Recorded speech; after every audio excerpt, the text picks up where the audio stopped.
Hi guys, welcome to the channel. If it's your first time here, I work with the tarot and also with astrology, and I'm coming here today to talk to you a bit about the great conjunction that we are having in the 21st. At 0 degrees of Aquarius, we are having Saturn and Jupiter coming in together. Maybe you have heard about it. If you're coming to this video, then you probably know what it's about, or at least you heard about it. And I wanted to go on and talk to you. Okay, I'm gonna give a general perspective of this conjunction, what it's about, how I'm interpreting it, how I'm seeing it, and the impacts that it will have in our collective. But I will also go quickly sign by sign just to take a look at how it's impacting you personally. Okay, so if you want to skip straight to your zodiac, I will tag the timestamps in the description box, but also in the comments, so you can jump in. But I would really suggest you to watch this beginning, to watch the introduction, so that you actually know what it's about. Because the impact in the collective is being very important, but also I will use the tarot to explain how I see this conjunction. Okay, so what are the shifts, the energetic shifts, and it's interesting if you can listen to it so that you can understand better how it will apply to your zodiac, because I'll pass very quickly through each of them. Okay, so let's start with the planets. So what is Saturn about and what is Jupiter about? Saturn is about structure. Okay, Saturn rules the sign of Aquarius. It's one of its old ruler. It's one of the co-rulers now. Aquarius is ruled both by Saturn and Uranus.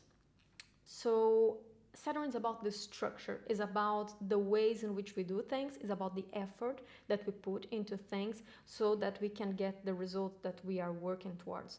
And Saturn also rules the sign of Capricorn. And Capricorn is the old ways of doing things, is the patriarchal society. So when Saturn is ruling Capricorn, it wants to keep the status quo.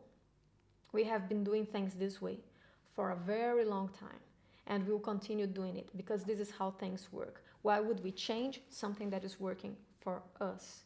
So Capricorn is this very structured way of organizing society in a way to climb to the top. Okay, so imagine the goat, because the goat is a sign, it's a symbol of Capricorn. So imagine the goat climbing a very tall mountain, and it will go step by step, and slowly it will get to the top.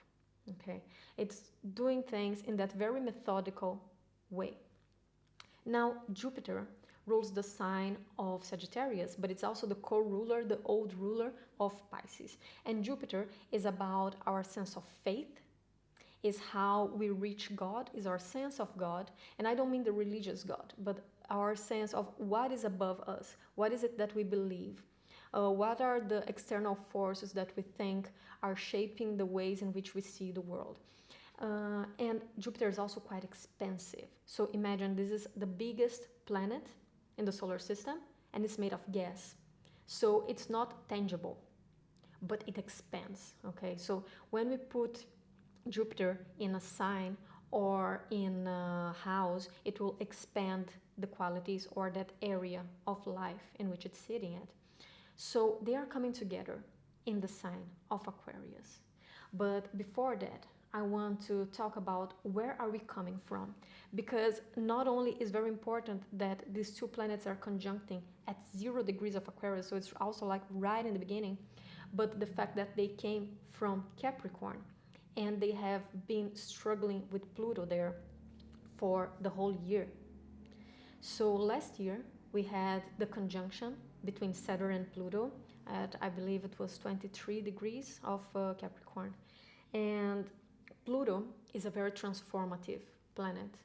Pluto wants to expose everything that is dirt, everything that is stinky, you know, everything that is hiding under the surface. Pluto wants to bring that to light, because you can only transform that which you see, that which you acknowledge. If it's hidden there, how can you get rid of it? So Pluto works in different ways. Pluto first will bring it down from the depths.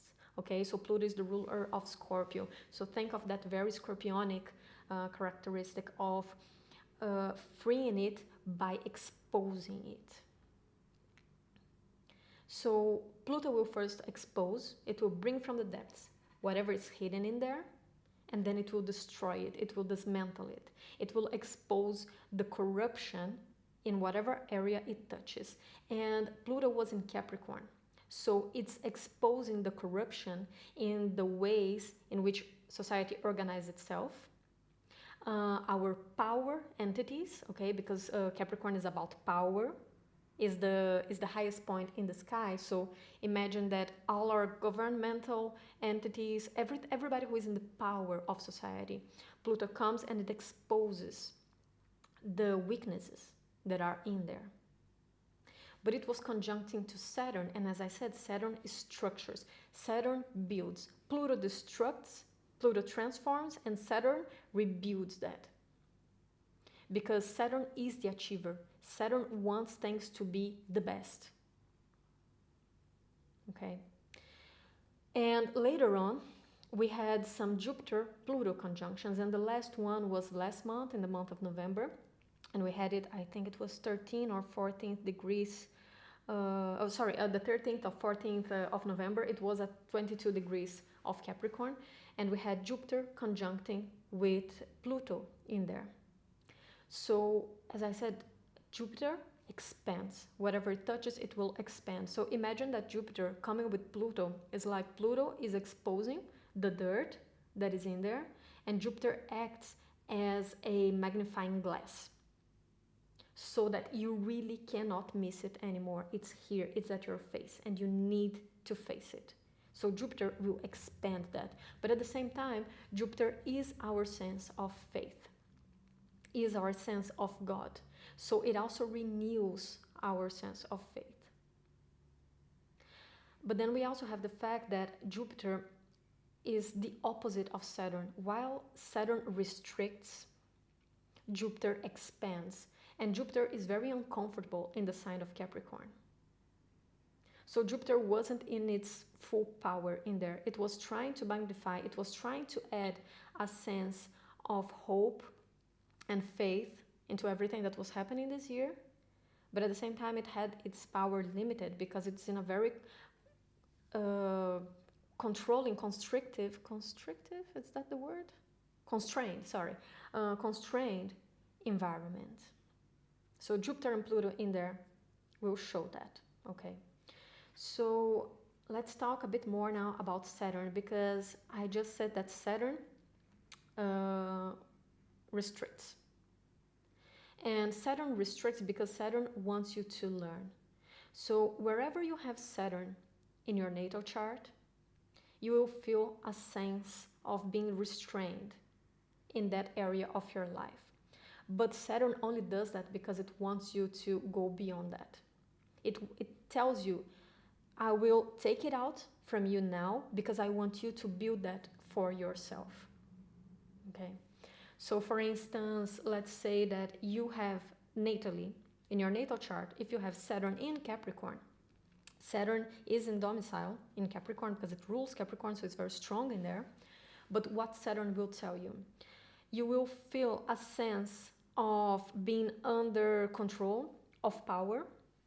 You will feel that you can't achieve things. You work hard, but you just can't achieve things. You grow up with this sense of feeling a bit impaired in that area that Capricorn rules. So you didn't have a structure in your life, maybe. Or you were under too much. If either you didn't have a structure, actually it's more that you didn't have a structure in your life, you didn't grow up in a way that was structured and well-mannered and controlled, so it didn't give you the sense of security, of safety that Capricorn asks for. So what Saturn in there tells you is that you need to build that for yourself. So whatever Saturn touches, it's something that you can achieve, you are supposed to achieve, but you need to achieve that through your own hard work, through your own efforts. And it's the same if Saturn touches one of your personal planets. But I'm not gonna give so much information because otherwise I think it will start being a bit confusing. So sorry in advance if it's being already too much information. So now the two of them are joining in the sign of Aquarius. And what is Aquarius, okay? Aquarius comes right after Capricorn. And Aquarius, think of Uranus and think of Aquarian people. They are innovative. They have new ways of seeing things. They are out of the box. They have a certain lightness and freedom on them. But one thing that people usually forget is that even though Aquarius is this very innovative, very freedom-seeking sign, zodiac, it's also ruled by Saturn, as I said before, and Saturn is about structures. So when Saturn and Jupiter goes into Aquarius, they are seeking for structures. But Aquarius is the new. So they are going into Aquarius, seeking for the new society, seeking for the new way of structuring the ways in which we live. It's still structured, it's still within a set of rules. But when they move into Aquarius, what they say is all those rules that we have been following when we were in Capricorn, these are not acceptable. They are not adequate anymore for the time in which we are living. We can't live in those old ways anymore.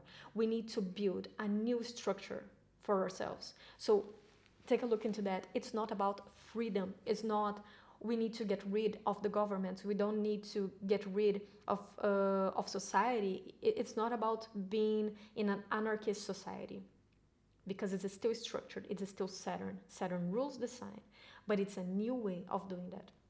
How can we organize our society in new ways? Because the ways in which we have been doing it, they are just not acceptable anymore. So that's quite important here. And when we bring this to the world events that we have been going on, okay? So for instance, the whole pandemic going on. I see that now that the vaccine is coming out, a lot of people have so much hope for it because they think that things will go back to normal. And I hear this a lot. A lot of people see this conjunction as we are finally going back to normal. And what we need to realize is that we are not. We are not going back to normal. And the reason is because the normal is unacceptable. There is no going back. With Pluto having all those conjunctions in the sign of Capricorn, those ways in which we used to do things, they are just not acceptable anymore. So we can't go back. And the reason why we can't go back there is because there's nothing there for us to go back to. So we are entering a new era. We are discovering new ways to organize our society. We are discovering new ways to do things. We are discovering new ways in which the government will have power over us and in which we will interact with this power. We are discovering new ways of having freedom in the world because we have been enclosed in our homes for a year and now we will start going out again. So it's our new ways of finding freedom, but that's not how we used to do things. Things will never go back to normal, to how they were before, because this is the whole point of these astrological events that have been going on. It's about finding new ways of doing that. It's the new structure, it's the new society, not going back to the old. And this for me ties with the tarot, and that's also why I separated the cards here to show you. So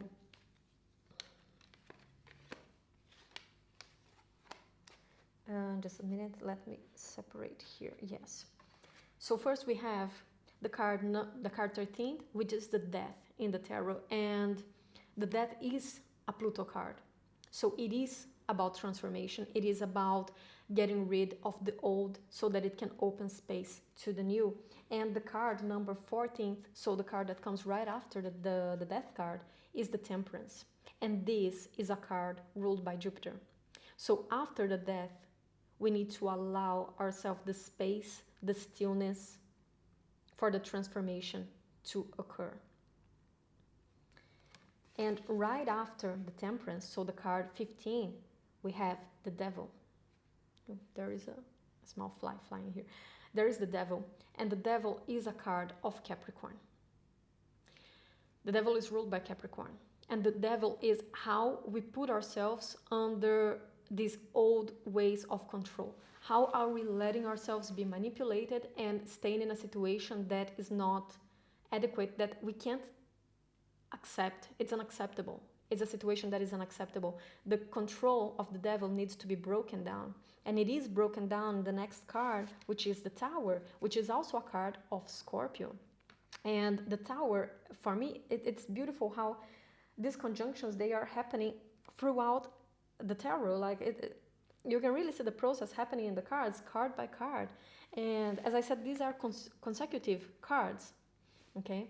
So in the card 15, we have the Devil, and then in the card 16, we have the Tower. So we have been under all the control, all the old ways of having power, okay? And this situation is broken down, is destroyed by the Tower. And the Tower comes in the tarot. This is the journey of the Fool. And when the Fool is under the control of the Devil, this situation goes on for so long that there's nothing that can be done. A lightning comes down from the sky to destroy everything that is happening. The lightning comes down, it destroys this is the Babel Tower. I don't know if that's how I pronounce it in English, but I think it's Babel Tower. I think that's how it's pronounced. And it destroys all those structures because this situation is just not acceptable anymore. This needs to come to an end. And the only way for it to really happen is by destroying the very structure that holds it. And right after this card, so the card number 17, we have the Star, which, guess what? This is a card of Aquarius. So the Star is ruled by Aquarius in the tarot, okay? And I'm gonna place, because if I do this, yeah, it's not gonna focus, but I don't know if you can see it. I'm gonna put the card next here so you can see it. So the Star, if you can see, she's naked. And she is one of the characters that is falling from the tower, at least for me, because you have a blonde character here falling. You have a blonde character falling from the tower after it's destroyed. And then you have the same character here. So she's stripped off everything. She's naked, but she also doesn't have any belongings but those two water bottles. She's naked. So again, she's stripped of everything that she possessed before the tower. And that's why there is no going back. There's no going back to the old ways of doing things because there's nothing there. There's nothing there to go back to. She has been stripped away from everything that she possessed. So there is no other way other than going forward, other than moving forward. And right after the Star, we do have the Moon card, okay? So we have the Star, and then we have the Moon card. So we have the 17th and the 18th card. And the Moon is about going into this journey. And it's scary. It's scary because with the moon light, you can barely see the path. It asks us to have faith that wherever we are going is a better place than where we have been. And even if we don't believe that, it's just, you have to deal with it because there is just no going back. There's nothing left there. Everything was destroyed. The tower destroyed everything. So even though the path ahead is scary, it's necessary. Because there is no other choice. This is the only choice. And we can do that with a renewed sense of faith that Jupiter is bringing to us. And that's why I love that Jupiter is in there with Saturn, because Saturn is leading us towards this path, towards this new society, and telling us that you don't have any other choice but move forward and learn new ways of living within the world, within your community. But Jupiter is in there as well, renewing our sense of faith. And that's what is beautiful about this conjunction. There is this renewed sense of faith with Jupiter in there. So even though we are going through the moon phase, even though we are going through the path of this difficult path in which we can barely see ahead, we do have the moonlight illuminating a bit of the way. And this moonlight is associated with this sense of faith from Jupiter. And how this is in a collective level, as I said, we will take a look at each zodiac, and then we'll see how this is impacting you specifically, what areas of your life you are being asked to change, to adapt, and to accept these new ways of being, these new ways of working, of relating. But this is a big lesson on the collective for all of us. For all of us. And actually I'm feeling drawn to taking a card for us. So this is not in a personal level. This is in a collective level of how we can better adapt ourselves to it. Oops. And I'm gonna take, this is the Wild Unknown Animal Spirit deck, I think. I've been getting used to with this deck now, and I'm really loving it. I love animal cards. I love animal oracles. Oops. Okay, so both of them actually wanted to come. Ah, yes, that's great. Okay. So we got two beautiful cards. We got the dolphin and we got the hyena. And the dolphin card, I really love this card, and it has been coming out to me for a while. The dolphin is a healer. He heals those around him. And when when the dolphin comes out, he asks us to remember that we have an impact on those around us. We might not completely realize those impacts, but we have them. So it's a fun card. It's a very fun spirit, and it's a very fun energy to be around. Because he has this sense of faith, this sense of playfulness of Jupiter coming into Aquarius. But more than that, it's not a sense of faith for oneself. It's a sense of faith for others. What are the positive impacts that we can bring to the people around us? We do have an impact on them, even if we don't notice that, even if they don't tell us that we have been impacting them. Just believe that when you have faith in the situation and when you have playfulness, those that interact closely with you, they will absorb it from you. You know, you are projecting on them this sense of happiness and faith as well, and which is something that is very important right now.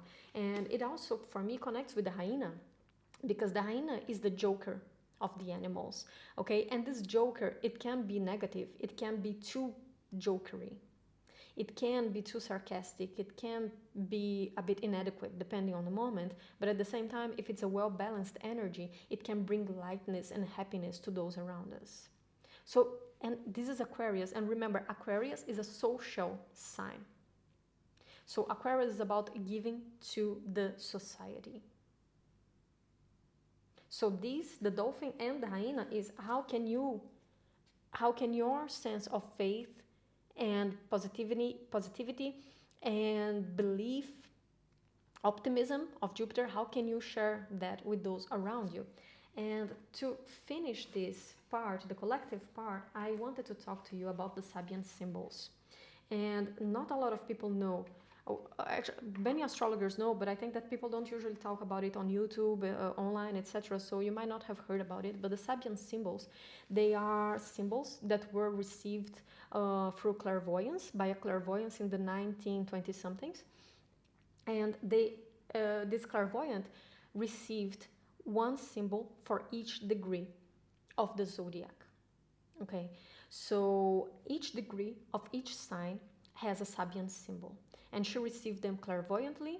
And an astrologer, Rudyard, he wrote a book about the symbols, interpreting each one of them.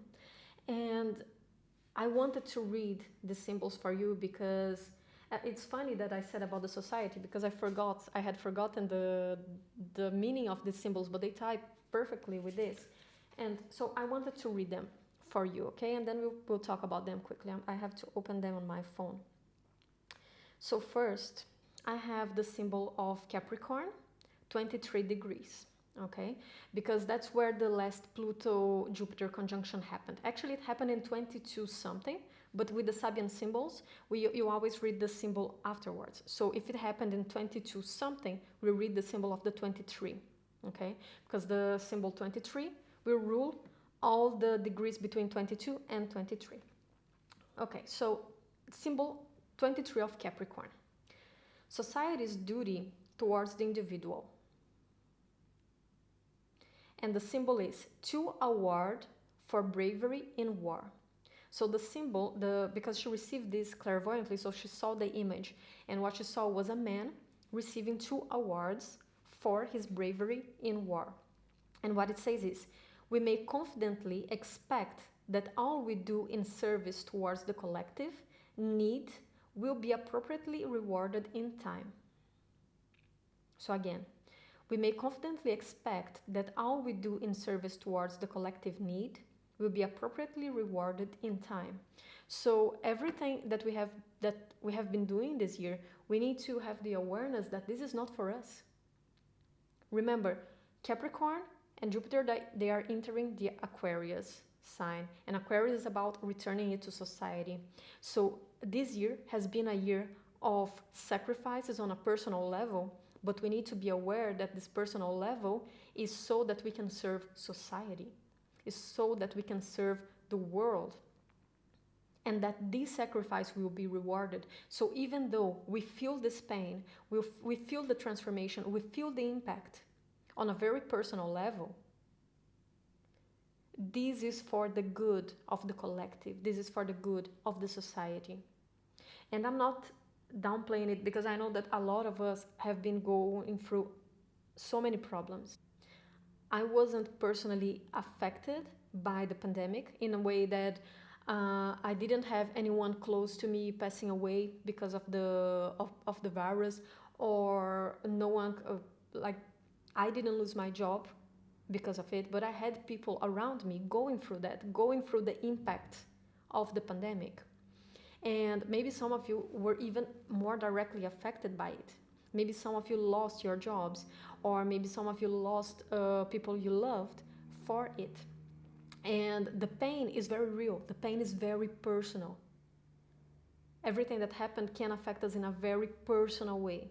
But the symbol reminds us that the pain that each one of the individuals of the collective are going through in this personal level will be rewarded, because the transformation happens in the society level. And I know that it's quite a strong message, but at the same time ties so perfectly with what happened. And then when I checked the Aquarius symbol, I was shocked, because so this was the Jupiter-Pluto conjunction, okay? So this was the degree of the Jupiter-Pluto. And when we go to Aquarius, is the first symbol of Aquarius, because the conjunction will happen exactly at 0 degrees. So we look at the symbol above, the symbol that rules between 0 and 1 degree. And what it says is an old adobe mission. And there is a picture of a church and a woman in it, sitting in it. And what it says is lasting values. Some aspects of life are more important than others, and we build lasting forms for those that we want to outlive us. I get chills, honestly, like my arm. Some aspects of life are more important than others, and we build lasting forms for those that we want to outlive us. So this is all about transforming society for those who are to come. And we are going through personal sacrifices in order to build a better world, a better collective for those who will outlive us, for those who will come after us. And that's why I said that there is no going back. There's nothing to go back there with the star. We have been stripped of this. We can't, if we want our descendants to outlive us and to be in a better society, to have a world to live in, we just cannot live how we used to anymore. And it's painful to us because we grew up in that society. And of course that if we grew up living in a certain way, we want things to go back to normal. We want to continue living like that. We don't want to feel stripped away of it. We don't want that to all be destroyed. It's painful. It's extremely painful. And at the same time, this is a moment that asks us to adapt, to learn new ways, of being in a society, new ways of interacting with each other, new ways of interacting with our environment. How do we eat? How do we spend our money? What is it that we are buying? How are we destroying the world around us to suit our personal needs? So this is a conjunction that asks us to be stripped away of it, to make a personal sacrifice in order to give a better society for those who are to come, those who will outlive us. So this is quite strong. This was a very strong year, guys, you know that. But what these planets are trying to teach us is that this is also how things have always been. Because if we look at some centuries ago, things are just completely different from how they used to be. Society is constantly evolving to receive those who are to come. And now we are in Aquarius. And now the transformation is about it. It's about the new ways in which we need to learn how to live. Okay? So yeah, I hope you enjoyed this astrological perspective. I really enjoyed doing it. I really did. This is the first time that I talk about astrology more in depth like this in my videos. So if you liked it and if you want to see more videos about it, please leave me a comment, okay?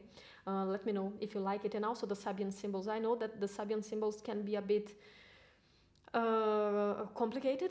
It can add too much information because it's very subjective and at the same time it's very deep.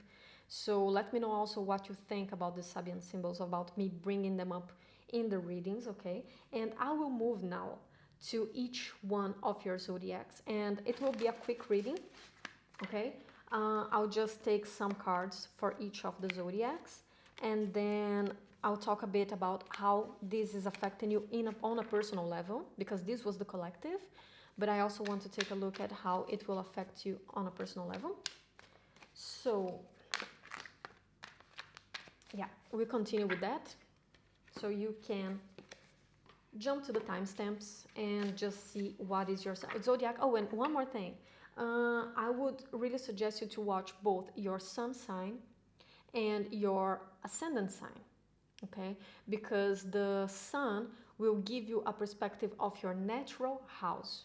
So for instance, I'm going to give you an example. If you're an Aries sun, then Aquarius is your natural 11th house. So I will talk about the area of the 11th house, so what area this is impacting you. But if you are an Aries rising, then it's even more likely that Aquarius actually is in your natal chart. It is actually in your 11th house, so it will give you an even better perspective of that. But for me, personally, I always like to see both. I think that my natural houses are very well aligned with the transits, okay? So I always like to watch both. So if you want, watch for both your rising sign, your ascendant, and your sun sign, okay? And yeah, we'll go through that. Now the cards are already starting to pop, so yeah. Let's start. Okay, so let's start, and we are gonna start with the Aries, okay? So if you're an Aries sun or an Aries ascendant, then the Pluto conjunctions happen in your 10th house, and you have Aquarius in your 11th house, okay? So let's start first with Pluto in your 10th house. The 10th house is the house of career, is the house of achievement, is the house of our public life. And with all these conjunctions happening in there, your whole career have been going through a lot of transformations, okay? So this is a zodiac that is likely to have been affected job-wise, for instance. Okay, so either you lost your job or you decided on a change in career, something like that, because Pluto is happening in your career house. But now Saturn and Jupiter are entering your 11th house. And think one thing, the following house, the previous house serves the purpose of the following house. Okay, so after we have the career, The 11th house talks about our destiny in the world. Good, I already like this. It talks about our purpose, our true goals. Where do we really want to get? So after all the transformations in your 10th house, Jupiter and Saturn are leading you towards your true goals. And maybe in order to find out what it is that you want to do, what you really want to do, where you want to focus your efforts, what is your final goal in life, you had to be stripped of your job, your career, your public life. You had to change the way in which you're seen by the world so that you could have that rearranged for yourself. What is your true goal? That will happen in your 11th house, okay? So in Aquarius, what are the new ways? What are the new goals? And I think that for you, Aries, is emotional fulfillment, because we have here the 10 of Cups. And then we also have both the Ace of Pentacles in the reverse and the Chariot in the reverse. So I think, Aries, that you're learning that money isn't everything. Maybe you have focused your career a lot in what it is that pays you, what it is that gives you money, what it is that pays the bills at the end of the day, at the end of the month. So what has been paying the bills have been stripped away from you in the 10th house? Or this is an example, okay? But see how it resonates with your situation. Or maybe it could be that it's just your public image. You are someone who focused a lot of your public image in what you have. So for you, it was what you have, your money, your possessions, how you dress yourself. They were a big part of how you present yourself to the public eye. And then you're finding out that actually emotional fulfillment is your real goal. So the money that you have and how the image that you build to others is being reshaped, is being transformed. Because your true goals revolve around having a fulfilled home, also a fulfilling family. This is also a family card. So maybe having kids, having a family, having a home that is loving and nurturing to you, that is more important than focusing on your career, for instance. Maybe you're finding that out. Maybe you're finding out that you could have a manager position and be very important and have a lot of money, but in the end of the day, you decide that your true goal is taking care of your family, and you decide to do that after the pandemic. Maybe even with the lockdown, you have spent so much time at home with your family that you're now finding out that you don't want to put all the time and effort in your career anymore, that taking care of your home and your family is something that is more important to you. So these are all different ways in which this could manifest for you, okay? And the Chariot in reverse here will also present to you a choice that you will find out that unfortunately you cannot have both. You will have to make a choice. You can have a fulfilling career, but you won't have the salary that you used to have, or you won't have the position that you used to have, the power that you used to have in your career, if you want to follow your true goal of being happy and being emotionally fulfilled. And the Chariot in the reverse here asks you to focus on one thing. You will need to make a sacrifice in order to get to that emotional fulfillment. There's a sacrifice here to be made. Unfortunately, if you try to get both things at the same time, you will just see yourself without a goal. You know, it will be a chariot that is just uncontrolled. So the Chariot here asks that. What is your main goal? What is the main thing that you want to put your energy? Is it your money? Is it your career? Or is it your final destination, which is emotional fulfillment, whatever this means to you? Okay, Aries? So this was for you. Now we'll move to Taurus. And for Taurus, so for Taurus people, Taurus rising and Taurus sun as well. The Pluto conjunctions, oops, not this is too much. So the Pluto conjunctions have been happening in your 9th house, and the 9th house is the house of foreign lands, is the house of higher education, is the house of philosophy, is the house of travel. So with the Pluto conjunctions happening in your 9th house, there has been a lot of transformation in those areas of your life. Maybe you moved, maybe some of you moved to a different country. Maybe you were forced to do some trips that you didn't want, or maybe you were kept from doing some trips that you wanted to do. Okay, maybe you abandoned an education that you were following. Let's say that you are still in the university and you have been following that for many years, and you decided that that's not what you wanted to do, and you change your whole study. Or it's even the opposite. It's just you decided that now it was the time for you to start a higher education. Okay. Oops. Yeah, so you decide that it's time to start a higher education. So there were transformations related to that, to information, to studies, to education, to higher learning. Okay. Also philosophies, maybe it's not university, but it's just a course that you wanted to do for a long time, and something that you wanted to work with. Okay. And then Aquarius rules your 10th house. And the 10th house is the house of career, is the house of achievement, is the house of the public eye. So the 9th house will serve the interests of the 10th house. So from the 9th, we move to the 10th. We gain knowledge. We increase our information. We learn new skills so that we can use that to improve our career in the 10th house. Okay, so Jupiter and Saturn, they are moving into your 10th house. So you are being asked to learn different ways of using the information that you have gained.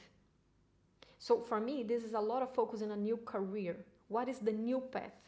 And I think that you go into that with this very renewed sense of optimism because of Jupiter. I think that for Taurus people, ascendant or sun, you are finding out that you want to be seen in a different way. You want to present yourself to the world in a different way. You want different achievements right now. You want a different career. Okay? And then for you, we have the 5 of Pentacles, followed by the 3 of Cups. And for me, it tells you that this is not an easy thing to do. Especially if you have been focusing a lot on the 9th house and you are Taurus. Taurus is connected with the pleasures of life, the day-to-day pleasures, okay, which is very 3 of Cups. It is enjoying life. And suddenly you're having this whole focus towards your career. But the thing is, especially since you're just coming out of this new education, since you're just changing your career now, then you're not gonna start at the top. Because this is a Saturn ruled card and Saturn is moving into it. So Saturn is moving into a sign that is ruled by it, Aquarius, co-ruled by Saturn. Especially if you watch the first part, the introduction, then you know what I'm talking about. And it's moving into a house of Capricorn, so it's a house that is ruled by Saturn again. And Saturn is the delayed gratification. You can get to the top as long as you work very hard and diligently for a long time to achieve that place. So I think that this gives you a shock of reality when this conjunction is happening, that even though you have been preparing yourself in your 9th house, you're not reaching that achievement, that money, that position right away. And there is this fear, there is this sense of lack, of not having enough. And in order to do that, you need to understand that those days of just enjoying life, they have to be put on pause so that you can work towards okay? The Capricornian energies. And then we also have the Page of Pentacles in the reverse. And the Page of Pentacles is about everyday duties, is about the small things, attaining to the details, gaining new skills, learning new ways of make money, okay? It's a very small step. So if you can see it in the upright here, it's just a little coin. It's just a little coin. It will become something bigger in the future, but right now it's just a little coin. So and it's in the reverse. So I think that for you, Taurus, there's a lot of frustration around not being at the top right away. And this is a process that you will learn with Jupiter and Saturn. There is that sense of optimism because Jupiter is coming with it, but it also feels very restrictive. It feels very hard. It feels frustrating and sometimes a bit disappointing, knowing that there is so much work to be done, and work happens in the 10th house. When we enter through, when we enter 10th house transits, it's work. It's about putting in the effort. Saturn gives the rewards, but only after a lot of effort. Okay, Taurus? And I mean, you are a fixed earth sign. So even though there are these energies going on right now, I think that for you, this is not something hard to deal with because you are a fixed earth sign. So you know effort. You're the bull, right? Once you start charging, you might take a while to start charging. You are slow to move at first, but once you go and you pass on top of anything, okay? So just try to resist or just try to break this initial inertia here, because once you start moving forward, you just go, okay? Okay, Taurus, so that was for you. Now, we take a look in Gemini.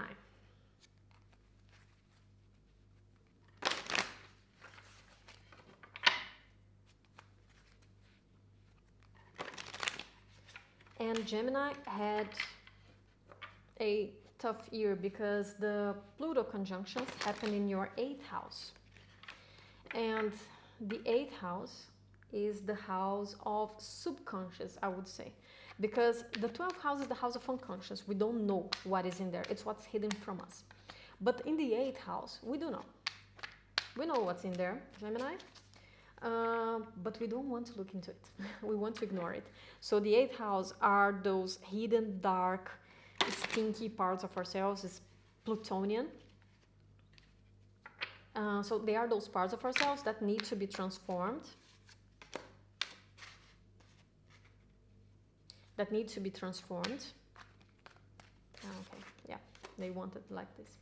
That needs to be transformed. Sorry, I said this 3 times already. But that we keep delaying. We keep living like, yeah, tomorrow, okay? So this Pluto conjunction is happening in your 8th house.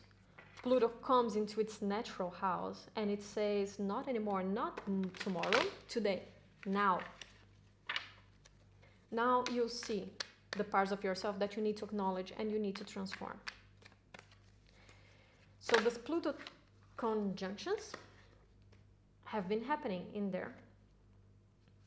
And now we have Saturn and Jupiter moving into your 9th house, which is a house that is both familiar and a challenge for Gemini, because Gemini rules the 3rd house and the opposite sign is the Sagittarius sign ruling the 9th house. So it is your partner sign. It is familiar to you. You both approach the same thing through different angles, but you're kind of moving in the same way, in a similar way. And at the same time, we always have that lesson to learn from our opposite sign. Okay, so Gemini is very scattered. Gemini wants to have their hands on a bit on everything, and Sagittarius is about, that is the goal, and that's where I'm moving towards. It's about the bigger picture. Gemini is about the details, the tiny little details, and Sagittarius is about the bigger picture. Okay, so Gemini, You have been going for a lot of transformations in your subconscious patterns on those things that you kept wanting to leave for tomorrow, those things that you kept wanting to delay. And now you're being forced to see them from a higher perspective. And I like this because this is a Jupiter house and Jupiter is coming in there with you. So Jupiter helps you expand this new way of seeing things from above, having a higher perspective, okay? And it can be that after these transformations in your 8th house, you find out right now that you want to pursue a different education. And it's very possible for you that you decide to go back to university, or to not university, but just taking a different course to specialize yourself in an area that you didn't know much about. And after being forced to take a deep look into yourself, you're like, I want to expand myself. I want to expand these areas of my life. I want to know more about this. I want to learn more about that. And Saturn comes with it and says, okay, we'll do that, but it takes time, it takes effort. Saturn is always about effort, and I'm in the 3rd sign right now, and I already see that in like all of your readings, Saturn is kind of showing up and saying you can achieve that as long as you work hard for it. Okay, just a second. I'm talking very fast. Every time I talk to you, Gemini, I start speaking super fast,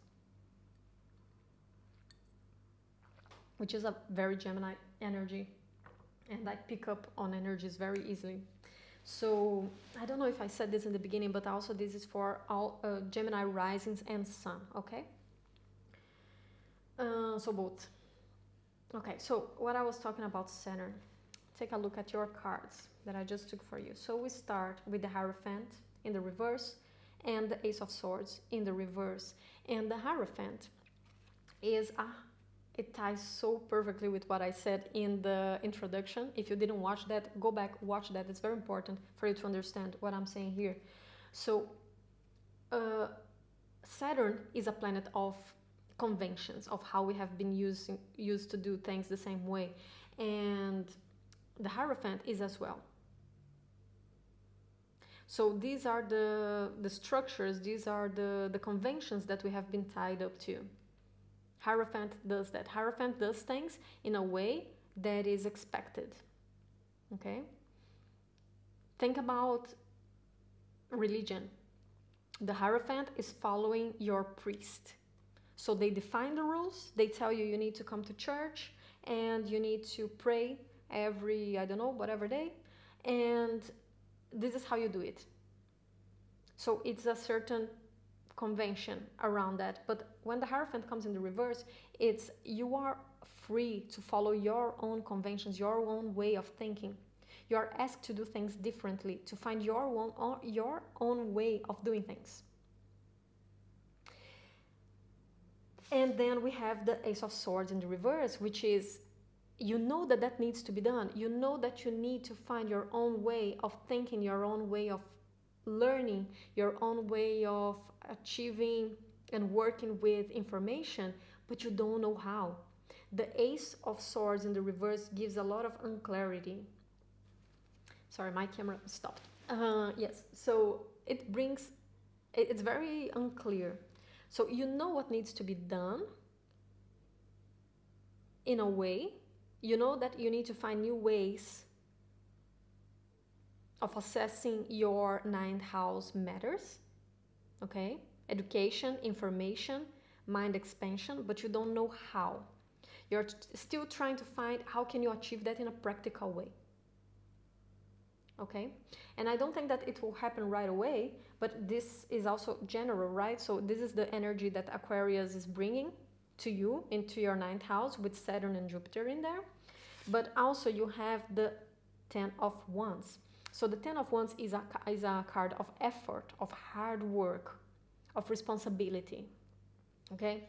So what it tells me here, Gemini, is that you will need a lot of discipline.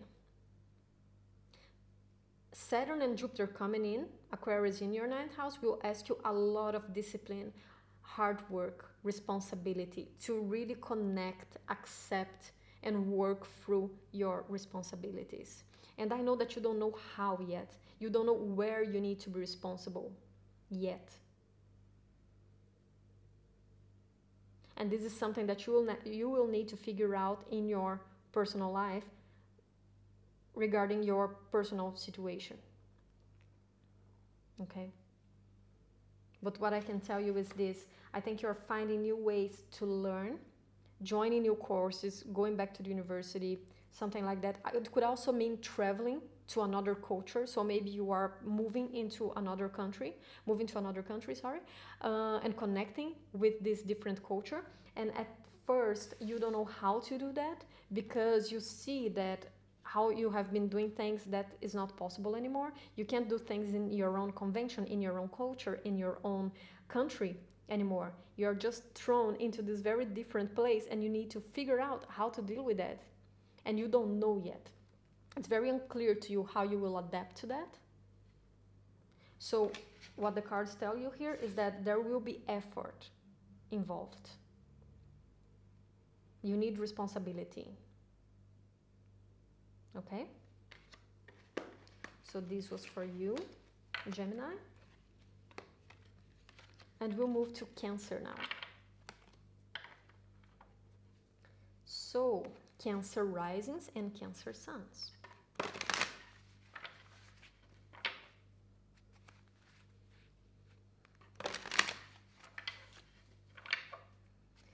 And Cancer, you guys have suffered a lot, okay? Cancer risings and suns, and especially Cancer risings, because then it's really happening in your 7th house. So all the Capricorn conjunctions, right, with Pluto, Jupiter, Saturn, etc., they have all been going on in your 7th house, which is the house of partnership, is the house of how you relate with others on a one-on-one level. And I talked about these conjunctions in the introduction, so if you didn't watch the introduction, I would really suggest you to watch it because you will understand better what I'm saying here. Right now, I'll just go quickly through your sign. But with the Pluto conjunctions in Capricorn, you were changing, you were having to transform how you deal with your relationships, how you used to show up to your relationships is just not acceptable anymore. And you had to transform that, okay? So now with Saturn and Jupiter coming into your 8th house, because for Cancer people, Aquarius rules your 8th house. The 8th house is the house of the hidden things, but it's the things that we know exist in there, but we keep leaving it for later. Okay, so both the 12th and the 8th house are the house of hidden matters, but the 12th house is very unconscious. We don't know that those things are in there. Now, with the 8th house, we know. Well, we know what's in there, but we choose not to connect with it. We keep leaving it for later, you know, like, I can deal with it, you know, I can move on not having to change it. I can move on not having to work with it, but not anymore. Not anymore because, as I said in the introduction, there is no going back to our old ways, okay? So for instance, with Pluto in your 7th house, if you have been going through the end of a relationship, and I think that for some of you that might have happened, I think that some Cancer people, they might have had relationships ending. And maybe those relationships have been very stressful to you because they were showing a lot of hidden patterns in your psyche. They have been bringing to the surface ways in which you deal and connect with others.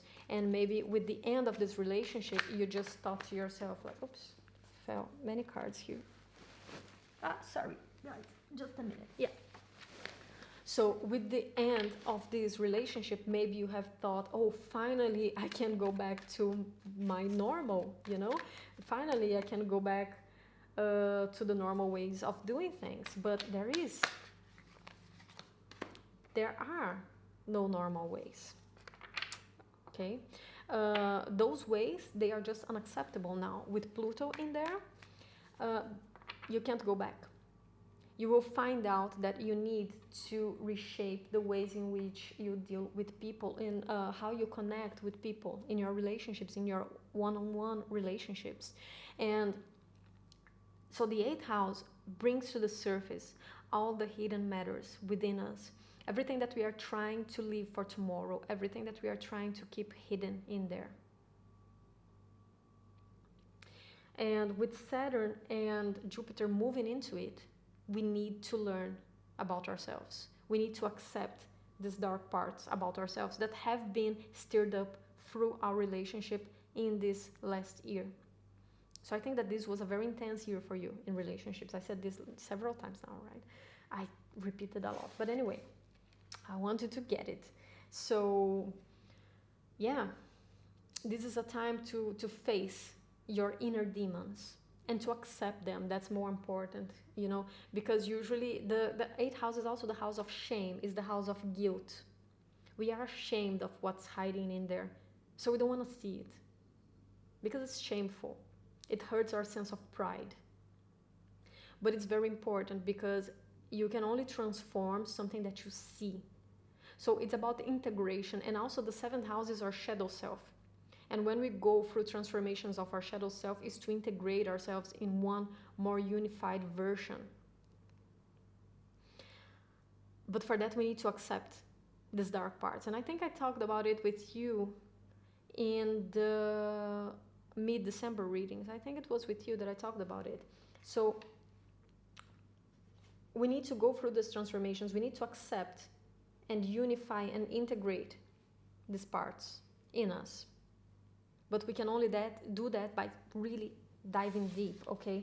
And it's funny that I didn't see the cards before. Well, I saw, but I didn't pay attention. And I said about the pride, right? The eighth house is the house that holds our pride, our shame. So we hide things in there because we don't want to face them, because we are ashamed of facing them.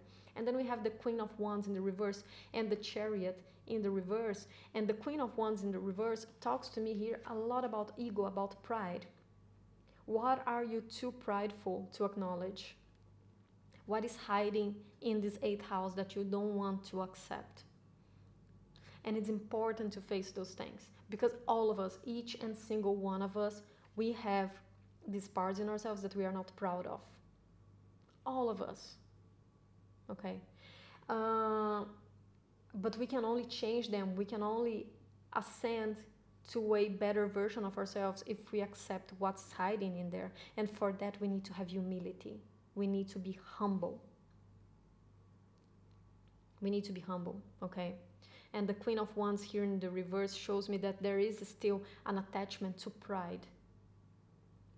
Sometimes having our ego shattered is more painful, or at least we believe so. We believe that having our own pride being shattered is more painful than going through the same mistakes over and over and over again. And we believe that for a while, but just for so long. There comes a time in which we find out that the price we have been paying is just too high. I'm sorry, my stomach is rumbling. I'm a bit hungry. So again, we can do that for just so long, but there will be a time in which we will find out that the price we have been paying to keep our ego intact is just too high. Okay? And especially with the Chariot in the reverse here. The Chariot in the reverse for me is a card of facade. We might have this pretty beautiful building on the outside and everybody sees it and they look at our lives and they think it's perfect. But on the inside, we don't feel like that. So with the Queen of Wands in the reverse here, is keeping an image to society more important than how we really feel inside for you? Showing up in this strong manner, putting a brave face on the outside, so that you don't need to face your own inner demons, is it more important than the emotional mess that we feel on the inside? I think that you will come with the realization that it isn't. And as I said, with Jupiter and Saturn moving into Aquarius in your 8th house, you will also find out that there is no going back. You might try to get attached to how you used to relate to others. You might really try to hold on to that, and you will find out that every time you try, there's just no going back, because there's nothing in there. As I said in the introduction, there's the Tower. Those structures have been destroyed, and now you are in the Star, so you are stripped away of all those situations, and you just can't move back. It's just forward. There's no other way other than forward. And the way forward is the Five of Pentacles here. Is painful, is lonely. It will be painful. It will be hard. This is a card of hardship. Going through 8th house is a process that can feel very cold. And I'm talking a lot in your reading now. I went through very quickly through the other signs, but I'm especially attaching to you here because I have a sun in Scorpio. So we are fellow water signs. And I have a ton of stuff in my 8th house. I have 4 planets in my 8th house, and I have a very strong Pluto. So I'm very used to this 8th house energy. And I know that it can be very hard, it can be very painful, it can be very lonely and cold to go through these 8th house transits, but in the end they are moving you towards something better, because after the 5 of Pentacles we have the 6 of Pentacles, which is give and receive. It's something that is much more balanced. We are once in the beggar position, but then next we come to the giving, to the offering position. Okay, it's the balance of life. So right now you're going through this part of your journey, but it won't be like this forever. It's just a necessary step that you need to take in order to strip yourself away of all those patterns that you have relied on for so long. Okay, Cancer? So that was your reading. I'll move now to Leo. Okay, Leo, guys, let's take a look. So, for Leo, you have all the Pluto conjunctions going on in your 6th house. I always trap my hair when I'm shuffling.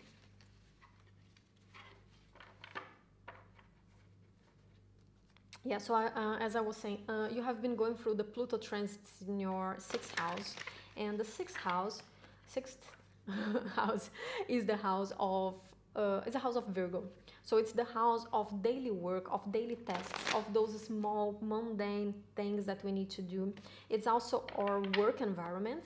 It's not the career like the 10th house, it's the day-to-day work. You know, it's the tasks. It's when you get up in the morning, you brush your teeth, you change your clothes, you go to work, you sit there, you do your things, and you come back, okay? And for me, it makes so much sense because Leos, well, it depends a lot on what else you have going on in your chart. Also, this is a reading for both Ascendant and Sun Leos, okay? But in general, if I only look at your Sun and Ascendant, not at the rest, Leos, they need social interaction. They are very outgoing, very generous zodiacs. And they need the social interactions. They need to go out. They need to enjoy life. They need to experience, right? The sun, it's ruled by the sun. So it's the warmth in the world. And I think that for you guys, this lockdown might have hit you so hard because suddenly you are in your house. Your social interaction is removed from you. Is removed from you, right? And you're having to find new ways to deal with your day-to-day. So this had a huge impact on your daily life, right? How does it affect you? So you have to reshape that. You have to reshape how you do your daily things. How do you work? How do you work from home? How you connect with your friends now if you can go out and see them? And then Saturn and Jupiter, they are moving into your 7th house, which is the house of Aquarius. So based on the transformations that happen in your daily life, how you spend your time, this is asking you to rearrange how you show up to your day-to-day, to your one-on-one relationships. So that is being reshaped here. Okay, Leos? And then we have the Queen of Wands in the reverse and the King of Cups. And this, for me, is a very weird pair.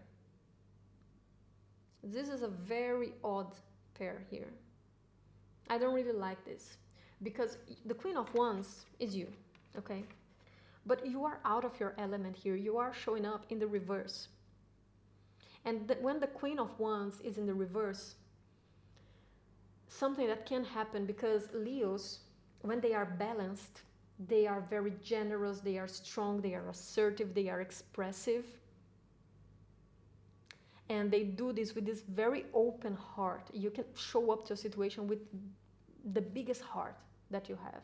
But when the Queen of Wands is in the reverse, when you are out of your element, two things can happen. One of them is that you can fall into a sense, into a very depressed sense, because you need the sun shining on you. You need to shine. You need that warmth. And when you don't have that, you can lose that light. You can become depressive. You can become very pessimistic, because that is being taken from you. And that's a very sad Leo when that happens. But now, another aspect of an unbalanced Leo can be the excessive pride. If we feel, because Leo is a very confident sign, but psychologically speaking, what can happen sometimes when we don't have a good sense of self-esteem? We can build a very strong ego to deal with that. So the ego is kind of a mask to hide our lack of confidence, our insecurity. That is also an aspect of an unbalanced Leo. So here with the Queen of Wands showing in the reverse, I think that one of two could happen. Okay, so either you feel that from the lack of shine, from the lack of warmth, from connecting with your friends, you might start feeling depressed. You might start kind of closing yourself into the 6th house tasks, okay? Or it can be that you rely too much on the ego because your confidence is being shaken here, okay? And it's coming into your 7th house. And Leo rules the 5th house, which is the house of emotional connections. And you need the 5th house in order to have a balanced 7th house. Leos want to truly, deeply connect with others. Leos are not up to superficial relationships. They want deep emotional connection.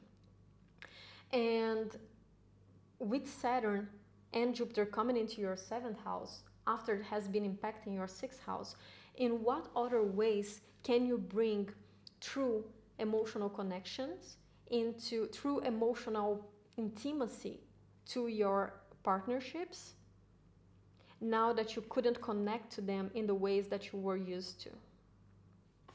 And then we have here the King of Cups. So it confirms this to me. There is this need of emotional connection for you with this planet is coming into your 7th house. I think that you're really craving this emotional connection right now. You're craving deep intimacy. You need that light, you need that lightness, you need that warmth of the sun to shine.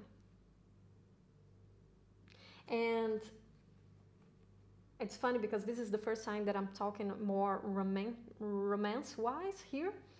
But well, it makes sense because it is coming in your 7th house, but we have the Emperor in the reverse. So I would tell you to be careful not to attract overly domineering types to your life right now. And it could be because your confidence has been shaken, you know, because especially if you are one of these Leos that with everything that happened, you had your confidence shaken a bit and you just lost a bit of your personal power because you couldn't express yourself in the ways that you were used to and the ways that you like to express yourself, you might end up attracting over domineering types. You might accepting over domineering types in your life because you have been craving deep emotional connections. So with Saturn and Jupiter coming in there, it asks you to reshape that, how you enter relationships, how you deal with relationships, what kind of people you attract to yourself. And especially with this happening in Aquarius, it has that Aquarian quality to it.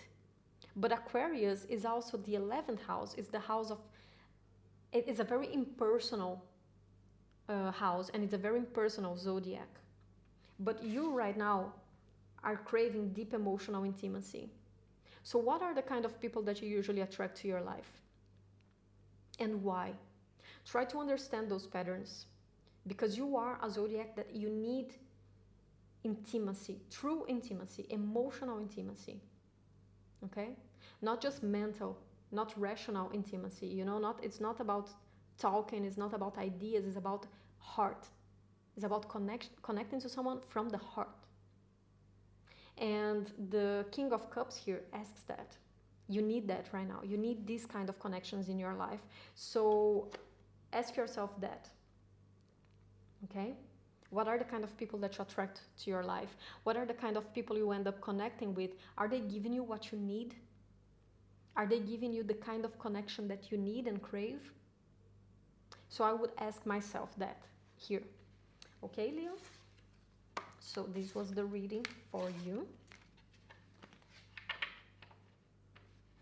And we'll move to Virgo.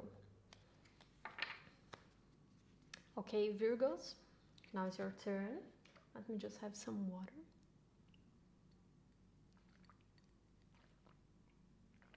And I think it's starting to get a little bit dark already, but it's early. It's 1:34 in the afternoon, but the day started super pretty here, like with a huge sun, and now it's starting to get cloudy again. This is the Netherlands, so every 5 minutes you can expect a new weather. And it's looking a bit gloomy and dark. So, Virgo. Okay. So Virgo, the Pluto conjunctions during this year have been going on in your 5th house. And the 5th house is the house of creativity, of expression, of romance also. Okay, so romance. It's the house of children, it's the house of play, it's the house of how we have fun. It's the house of how we enjoy ourselves and how we enjoy our time with others. Also our hobbies, our 5th house matters as well. Okay, so I think that with Pluto going on in there with all these conjunctions, and this is a video also for Virgo rising and sun, okay, so both placements. So with Pluto going on in there, I think you have been transforming the ways in which you play, the ways in which you express yourself to others, in the ways you express yourself to the world. Artistic expressions as well.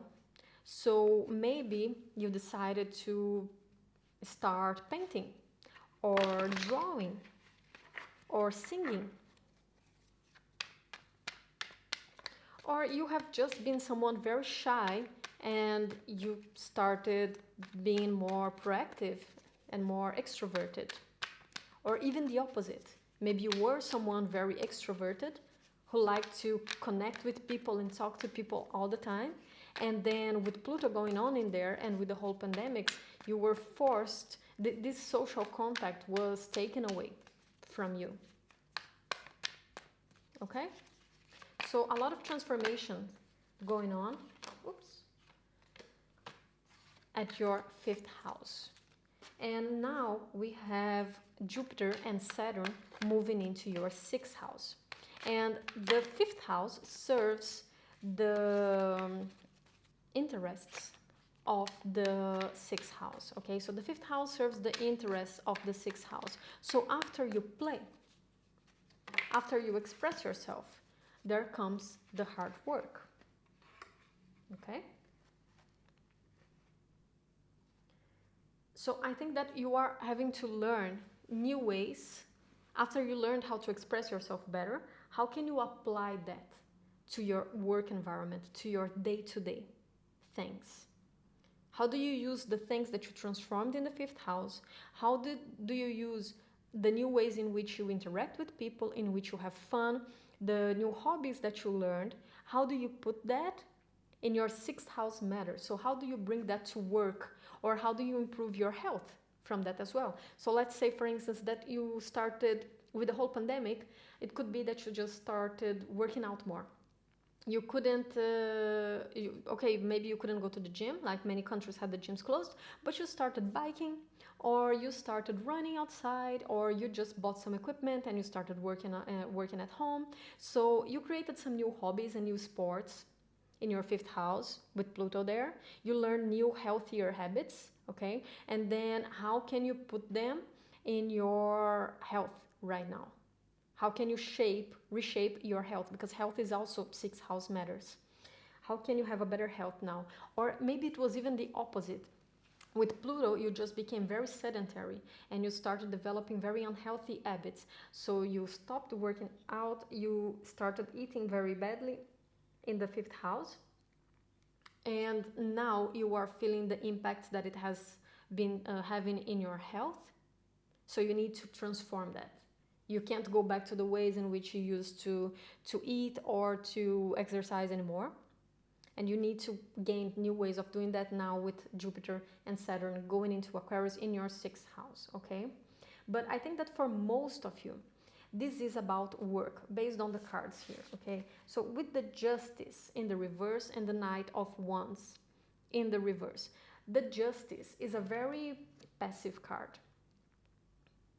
It's a card of balance, it's a card of Libra, and Justice is about getting the results that you worked for, but also getting a sense of justice, you know, things are paid as they are supposed to. But with the Justice in the reverse, and we have the Knight of Wands running straight into it, I think that you start with this sense of things are not fair, things are not balanced, things are not as they are supposed to.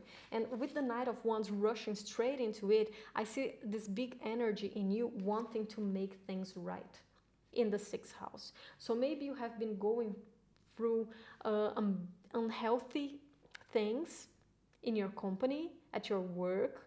You know, maybe you couldn't express yourself to them. You couldn't express how unhappy or unsatisfied you were, and you were taking on like a bad boss or something like that, and you had to learn new ways of expressing yourself with Pluto in the fifth house. You had to speak up, you had to show up, and you really rush into that. So you gain this new energy to go through that, but that will reshape how you show up to your work. Now you will never show up to your work in the same way anymore. You'll never work for the same kind of boss anymore. You never work for the same type of company anymore, okay? So there is this new energy coming into your work environment, which is tied with the Eight of Pentacles. So right after the Knight of Wands, we have the Eight of Pentacles. So it's a new sense of effort. Or it could also be I played too much during this year because I had a lot of free time. And then now I have to get back to work again. That cannot be done anymore. I can't play that much anymore. I need to focus my efforts here. It can be that. And going back to the activities, to the sports, since it's a sixth house matter, it can also be if you developed very unhealthy habits that have been brought to an end with Pluto in there. The Knight of Wands is also a very sportive card, okay? He's very sportive, he's very active, and you are finding out that in order to, it can also be for some of you that you found out about some healthy concerns that you had. So maybe you went to the doctor, you did some checkups, and you found out that you do have some health concerns and you can't go back to the same lifestyle that you had anymore. So you are needing to bring this regained, renewed energy and hard work. So you need to apply real effort to your health, to the way you eat, to the way you do your physical activities, okay, in order to bring a better sense of balance into your life. So these are some of the Virgo impacts, okay, of the Saturn-Jupiter conjunction in there. So we'll move on to Libra right now.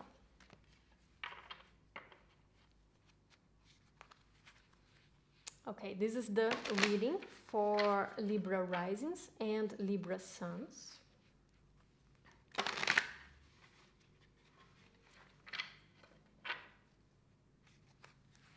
And Libra, all the Pluto things that have been going on, they have been happening in your 4th house, okay? Because so Pluto conjunct to Jupiter and Saturn have been happening in your 4th house because Capricorn rules your 4th house. And now Jupiter and Saturn are moving into Aquarius in... my tongue just gave a... okay. Jupiter and Saturn are moving into your 5th house right now, which is the house of self-expression, which is the house of play, which is the house of fun, which is the house of artistic pursuits as well, and romance. Deep emotional romance, so like it's where we connect with people on an intimate level, because it is a house ruled by Leo. Some people talk about this house about like casual encounters, but this is a Leo house, and Leo wants intimacy, you know. So, and this is the house that moves towards the 7th.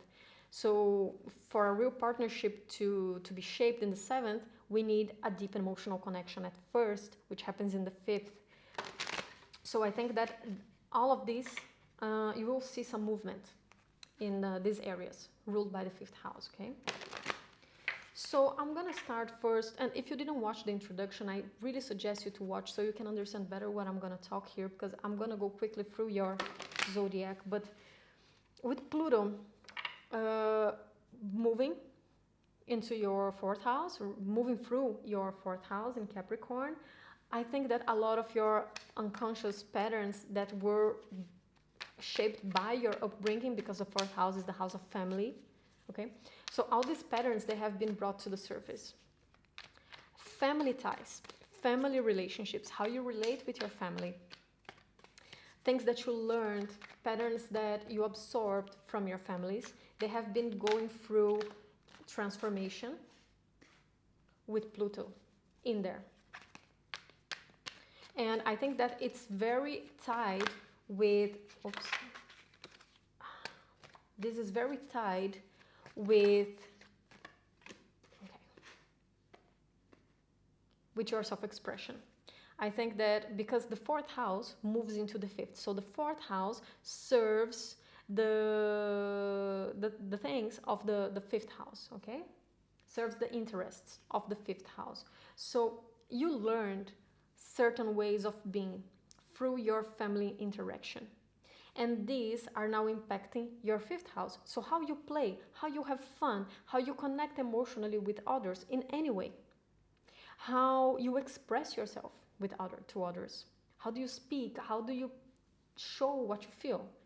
It's not so speak like nothing verbally, but it's how you present yourself to others, how you express your uniqueness, and also how you see your uniqueness, because we are all unique in the 5th house. So the 5th house is the house of Leo.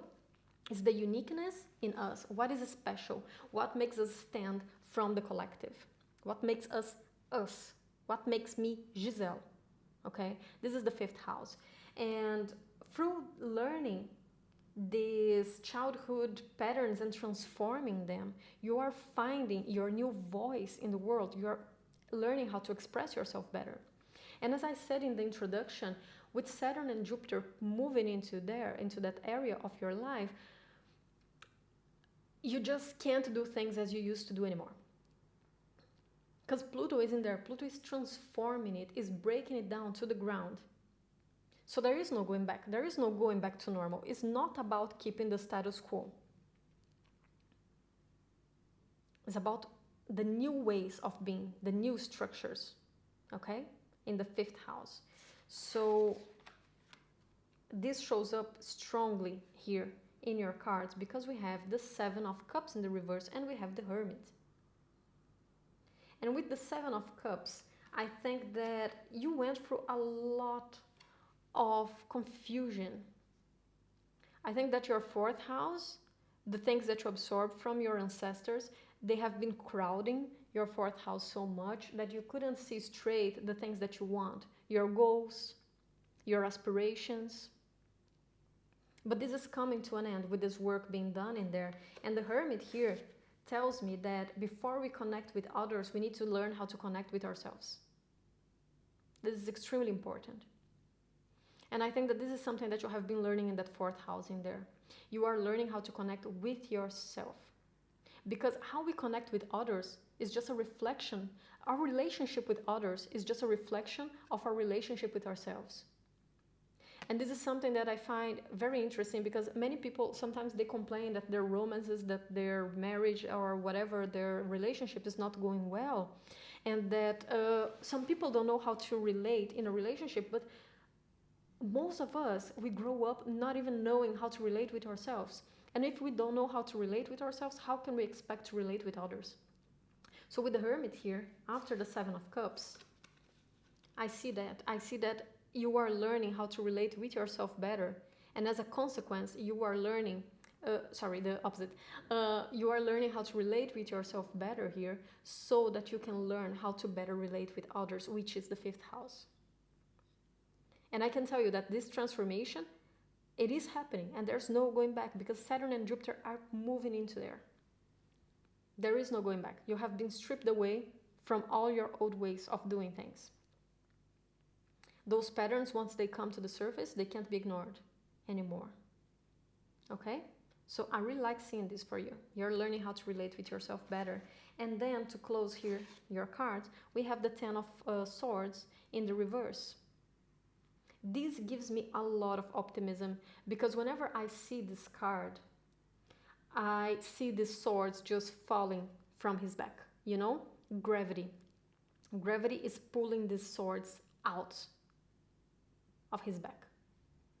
And I also see this as, in the reverse, this is blue, and you see the sun rise here. So it's like the sun is already rising, and you can see the sky is blue already. There is a new day.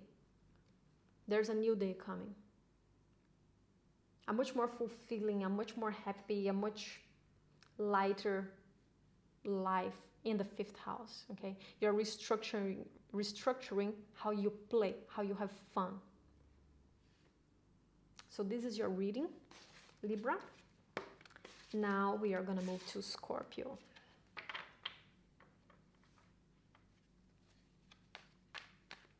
So for Scorpio risings and sun, let's take a look. And Scorpio, if you didn't watch the introduction, I really suggest you to, because then you understand better some of the things that I'm going to talk here, because I'm going to go quickly through your zodiac. But the Pluto conjunctions have been going on in your 3rd house. Okay? And so Pluto conjunct to Jupiter, conjunct to Saturn, it has all been happening in your 3rd house. And the 3rd house is how we communicate, how we exchange ideas, how it's also our immediate environment. So it's not a deep environment, it's like, it's our neighbors, it's our brothers and sisters, okay? So it's our community, it's our immediate environment, and our communication. So with Pluto going on in there, I think that the ways in which you speak, the ways in which you express yourself verbally, have been coming to the surface with Pluto and these conjunctions in there. I think that maybe you have been finding out that how you express your ideas need to change. You need to learn new ways of expressing yourself, also new ways of thinking, because the 3rd house is the house of mental activity, right? It's the house of Gemini. So how is your how are your thoughts shaping the way you perceive the world? I think this is a very important message. And I'm Scorpio sun as well. And as I say this, I'm just realizing that, oh yeah. So, right, Scorpios, we have been going through that. How do we allow our thoughts to shape our reality? That's a big thing here, okay? And then Jupiter and Saturn, they are moving into our 4th house. And if the 3rd house is our immediate environment, the 4th house is our deep environment. So it's our family, it's our home. And Saturn and Jupiter are coming in there. So the way we relate to our family, the way we relate to our home will change. will change because of the changes that happened in the third house. So by realizing our thinking process, our thinking patterns, how we let our thoughts influence us, we also need to reshape the way in which we associate with our family, how we communicate with them, how we connect with them, how we see them, but also how we see our ancestors, not our ancestors, but our old patterns as well. You know, those patterns that we absorb from our parents? I think that some people call it ancestral curse, ancestry curse, something like that. I don't know if you heard this term. Some people use this term. I don't particularly use it, but it's the patterns that we absorb from our parents. You know, we grow up, and then maybe our grandparents, they used to treat our parents in a certain way, and then they come and they start treating us in a certain way, and then if we have kids, we will probably pass that forward and forward. And with Saturn and Jupiter coming into this fourth house, it's almost as if it says, this curse ends here. And that doesn't mean that you are not going to have kids, but that means that by realizing these things, you won't keep passing these patterns forward to the next generation. Generational curse, I think that's actually how they call it. So we are breaking these generational curses. We just can't keep passing them forward. We can't keep passing them on anymore. We need to break them here. This curse ends here with us, okay? And for me, this has a lot to do with how we think, with our fears. It's a lot to do with that.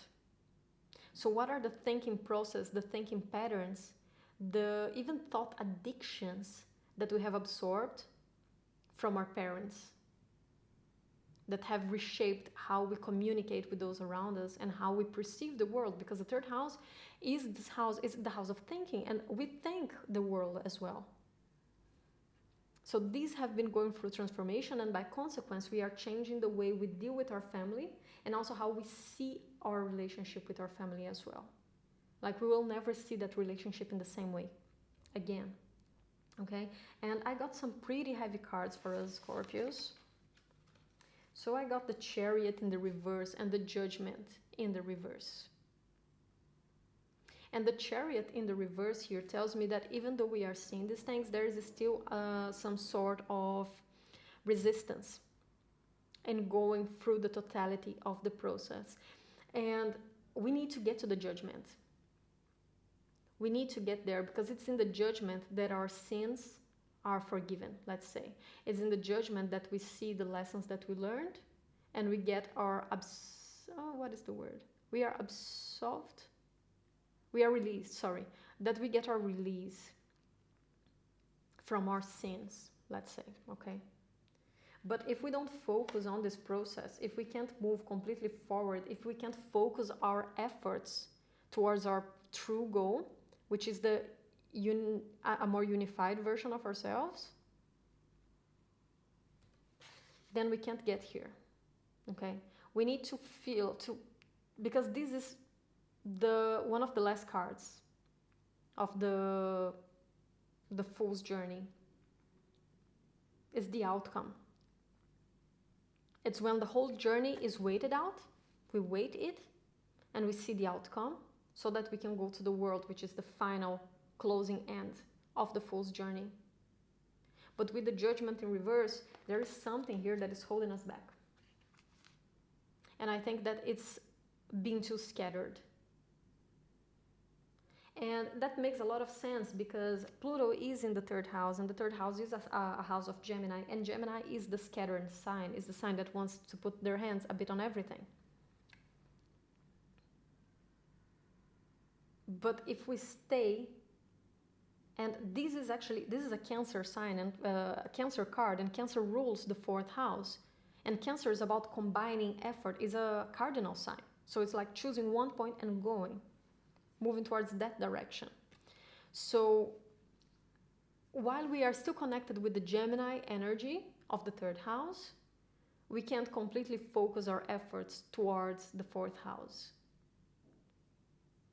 So I think that this card here asks us to have more focus, okay? There has been a lot of transformation going on for us, for everybody, but in our case, I think we need to focus. This also tells me that maybe with all of this being brought to the surface, we want to transform everything at once. We see 5 different things in us that needs to go through a transformation, but we try to do all of them at once. And the thing is, we need to choose one by one. We need to focus one thing, work on that, perfect that, and then we go to the next, okay? But while we keep trying to change everything that is in us at the same time, we'll be this directionless chariot. And this process is a process that needs to come to an end, okay? The judgment here asks for a final outcome.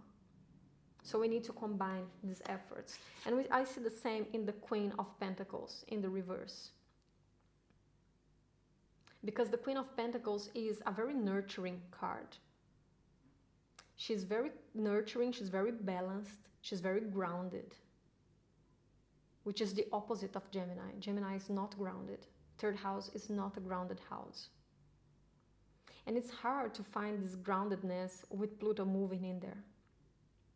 But we need to try. We need to try to focus on our daily tasks, on things that makes us feel more grounded, okay? In order to work on one transformation at a time. Okay, Scorpios? So this is what I have for you with Aquarius, with Saturn moving into Aquarius together with Jupiter in the 21st. So yeah, breaking down, ending here all these generational patterns that we have. So that also tells me that, yeah, that will be also transformative. We are not only going into new ways of relating with our ancestors and going into new ways of relating with these patterns, but there is also work to be done in it. But again, we need to focus on one thing, work on that, and then we can move to the next. Okay, Scorpios, so that was it for you. I'll move now to Sagittarius.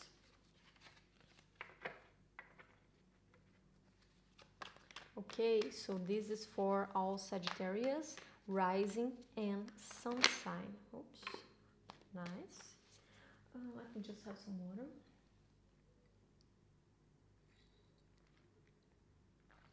And it's getting darker and darker outside, so I'm glad that we are already in Sagittarius, because it's getting dark and soon I think I won't be able to record for you anymore. So, today. Okay, Sagittarius. So, I don't know if you watched the introduction that I talked about the conjunction in the beginning. If you didn't, I really suggest you to watch it, because then you can understand better what I'm talking here. And here I'm gonna say it more on a personal level. It will be a quick reading for you. But the Pluto conjunctions during this last year have all been happening in your 2nd house. And the 2nd house is how we deal with our possessions, is everything that we value. Is our money, but it's also our sense. Oops, it fell. Where is it? Oh, here. It's hard to get. Okay. Yes, so this conjunction happened in your 2nd house, and the 2nd house is about our possessions, everything that we value. It's our personal values, is what we find beauty, where we find beauty. It's also about our money, is what we build for ourselves. So think, everything that we value and that adds value to our lives, okay? So it's our sense of beauty, is our money, the money that we work for it ourselves. So it's not something that we receive from others, it's something that we build, okay? And how we deal with this money as well, okay? And how we deal with our own image. What is our sense of self-worth? These are all 2nd house matters. And Pluto has been going there doing a lot of mess. So you have been reshaping those relationships, relationship with money, relationship with your self-esteem. You have been reshaping that for the last year. And now Saturn and Jupiter, they are coming into the 3rd house in Aquarius. And the 2nd house, it will serve the interests of the 3rd house. So after we learn how to relate with ourselves and we know what we value, we start communicating. Okay, so first we learn the connection with our body, with our sense of physical self, second house, our physical possessions, and then we go into the mental realm, which is the third house. So with Saturn and Jupiter moving into your third house, the ways in which we used to do things, they just can't be sustained anymore in Aquarius, right? It's the new way of doing things. But the third house is the house of how we think, is the house of how we organize our mental process, is also how we interact with our immediate environment, so our community, our brothers, our neighbors, you know. So with Saturn and Jupiter moving there, I think that we are thinking through how it is that we think. And we are also realizing, and I told this to Scorpio, because Scorpio has been going through third house transits, is that how we think shape how we perceive society, how we interact with society. And with these two planets going into your third house, I think you are realizing that a big part of how you perceive and interact with the world is how you think. How you think about things shape the experience that you have with that. So a very silly example, but I think that fits in here, is, let's say, for instance, if you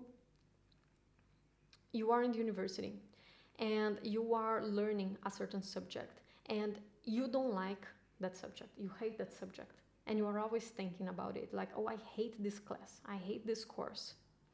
And you eventually, actually usually, you do badly in it. You take low grades because you don't like it, and you're always thinking that you don't like it. So when you are in there having that class, you can't pay proper attention to it. You don't feel motivated to study it because you don't like it. So you're feeding it with those thoughts, and those thoughts are shaping the experience that you have of it, and consequently, the outcome, the experience that you gain from it. While if it's a course that you love, maybe it's a very hard course, but you love it. And you're always thinking good things about it, like, oh, that teacher is so good, and he just puts a lot of work in it, and he's pleasing to watch, and his class is just nice. And you're thinking that, you're feeding those thoughts of how you like that experience, so that makes you feel more motivated to study that, also to pay attention to that class, and consequently, you go better in that course. So your thinking, the ways in which you think shape your reality, shape how you perceive the environment, okay? And I think that this is something that is being restructured with Saturn and Jupiter in there. This is being shown to you, and you're acknowledging that the ways you think, they can't be sustained anymore. You need to find new ways of using your thinking process in your day-to-day life. How can you use your thoughts in your advantage, okay? And then we have here for you, I really like both these cards because we have the Empress in the reverse and we have the Page of Cups in the reverse. And with the Empress, it ties very nicely with what I said about the second house, about Pluto reshaping how you deal with your sense of self-worth. Because the Empress is a card of Taurus, is actually Venus in Taurus, this card. So she has everything that she needs, and she sits tall in her throne. She knows who she is, so she just waits. She expects, she attracts that which she wants because she knows she deserves it. So she has a very high sense of self-worth, which has been shaped by Pluto there in the second house. And that means that small offers won't cut it for you anymore. If someone is coming towards you as the Page of Cups in the reverse, you're not accepting this anymore because you have a much higher image of yourself, and now you are learning that how you think about yourself shape who you are for yourself. If you keep thinking low of yourself and if you keep believing that you deserve less than you deserve, then that's what you're gonna get because your thought shapes your reality. So by learning, by focusing on the thoughts that you deserve more of, you know who you are and you know what you deserve, You're not accepting small offers anymore. You're not accepting pages of cups in the reverse anymore. You're not accepting a job that pays you less than you know you deserve. You're not accepting love offers that gives you less than you know you want and deserve. Okay? So you're not letting how you think about yourself affect you anymore. Actually, more than that, you are learning that by having better thoughts about yourself, you attract better things for yourself. Okay?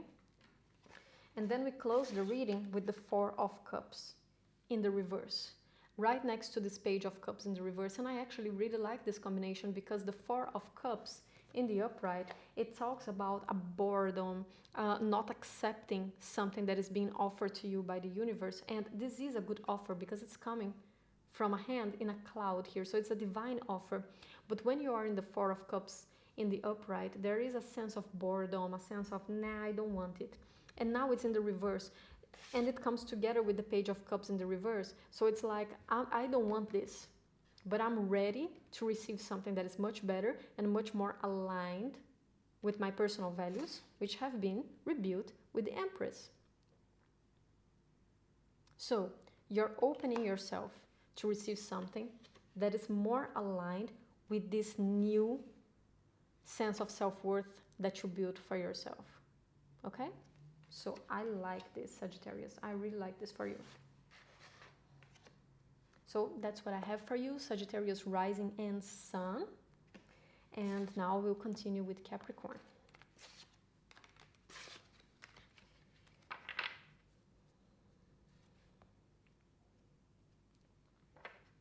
Okay, Capricorn, rising and sun. Let's take a look. And let me have some water, because I have been talking for quite a while now. And okay, yes, Capricorn. So if you're rising, Capricorn rising or sun, I really suggest you to watch the introduction that I talked in the beginning if you didn't, because I talk a lot about your sign in there, since all the big conjunctions this year have been going on in Capricorn, and it will just give you a better view of what I will talk about here, because here I will go straight into your sign and I will talk quickly, but in there I explain about Jupiter and Saturn, what it means when they come together in the sign of Aquarius. Okay, so Capricorn, all the conjunctions this year have been going on in your first house. So, especially if you're a Capricorn rising, so all the conjunctions have been going on in your first house, which is the house of self, which is the house of how you meet the world, how you connect with society. So imagine that your birth chart is a reflection, a representation of your inner world, of your inner workings, and then you have yourself and you have society, and the ways in which you connect with the society is through your first house. So the first house is the door, is the pathway in which you connect with others, with other people, with the environment. Okay, so it's a representation of how you see yourself. How do you see yourself? Who do you think you are? You know, what is the image that you have of yourself? And how do you see society? How do you see reality? How do you see the environment? How you connect with this environment? These are all first house matters. And Pluto has been going on through there, so it's reshaping the image that you have of yourself for yourself.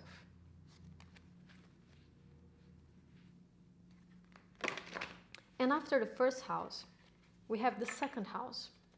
And now your second house is ruled by Aquarius, and we have Jupiter and Saturn going into Aquarius in your second house. And the second house is about our personal values. It's about our money, what we build for ourselves, okay? It's also our sense of self-worth. How do we see ourselves in the body, in the physical sense? What do we think we are made of, and how do we value ourselves? What do we value in others, and what do we value in ourselves? What is our sense of beauty? And it's also the money that we make for ourselves. So it's not the money that we gain through other people, through our connection with other people. It's the money that we work for it and we go after it ourselves. Okay.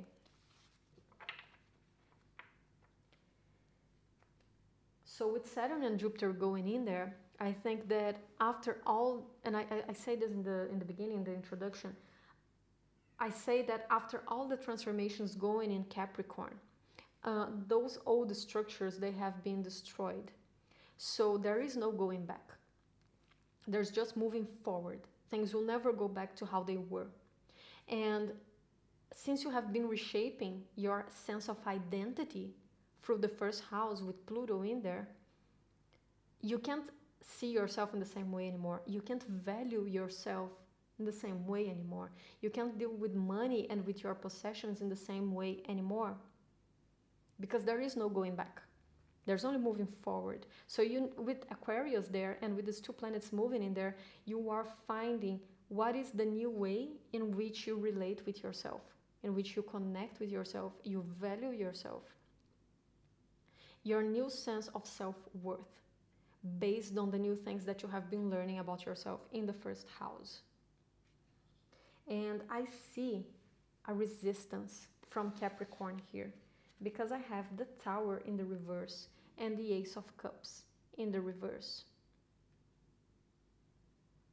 And with the Tower in the reverse is like, it seems to be a process, Capricorn, that some of you are still delaying. You are resisting letting those structures fall down. And I think you should really watch the introduction. I'm going to say this for the third time if you didn't, and I'm sorry if you already did, and I'm just repeating here, but I talk about the Tower and how the Tower for me associates with Pluto in Capricorn. Because the thing is, Capricorn is a sign of structure, is a sign of keeping the status quo, is the patriarchal ways in which society builds itself, structure itself. This is all Capricorn, okay? And Capricorn doesn't want it to be changed. Capricorn wants things to be done in the way that it has always been done, forever and ever and ever. Let's continue like that. But Aquarius comes and says, no, that can't be done. That can't be done anymore. We are restructuring it in a new way. And there's no going back. There's a new way to be done. But with the Tower here in the reverse, I think that there is a resistance in that, because Capricorn wants to keep that. Capricorn feels comfortable in that old ways of doing things, in what is known, you know?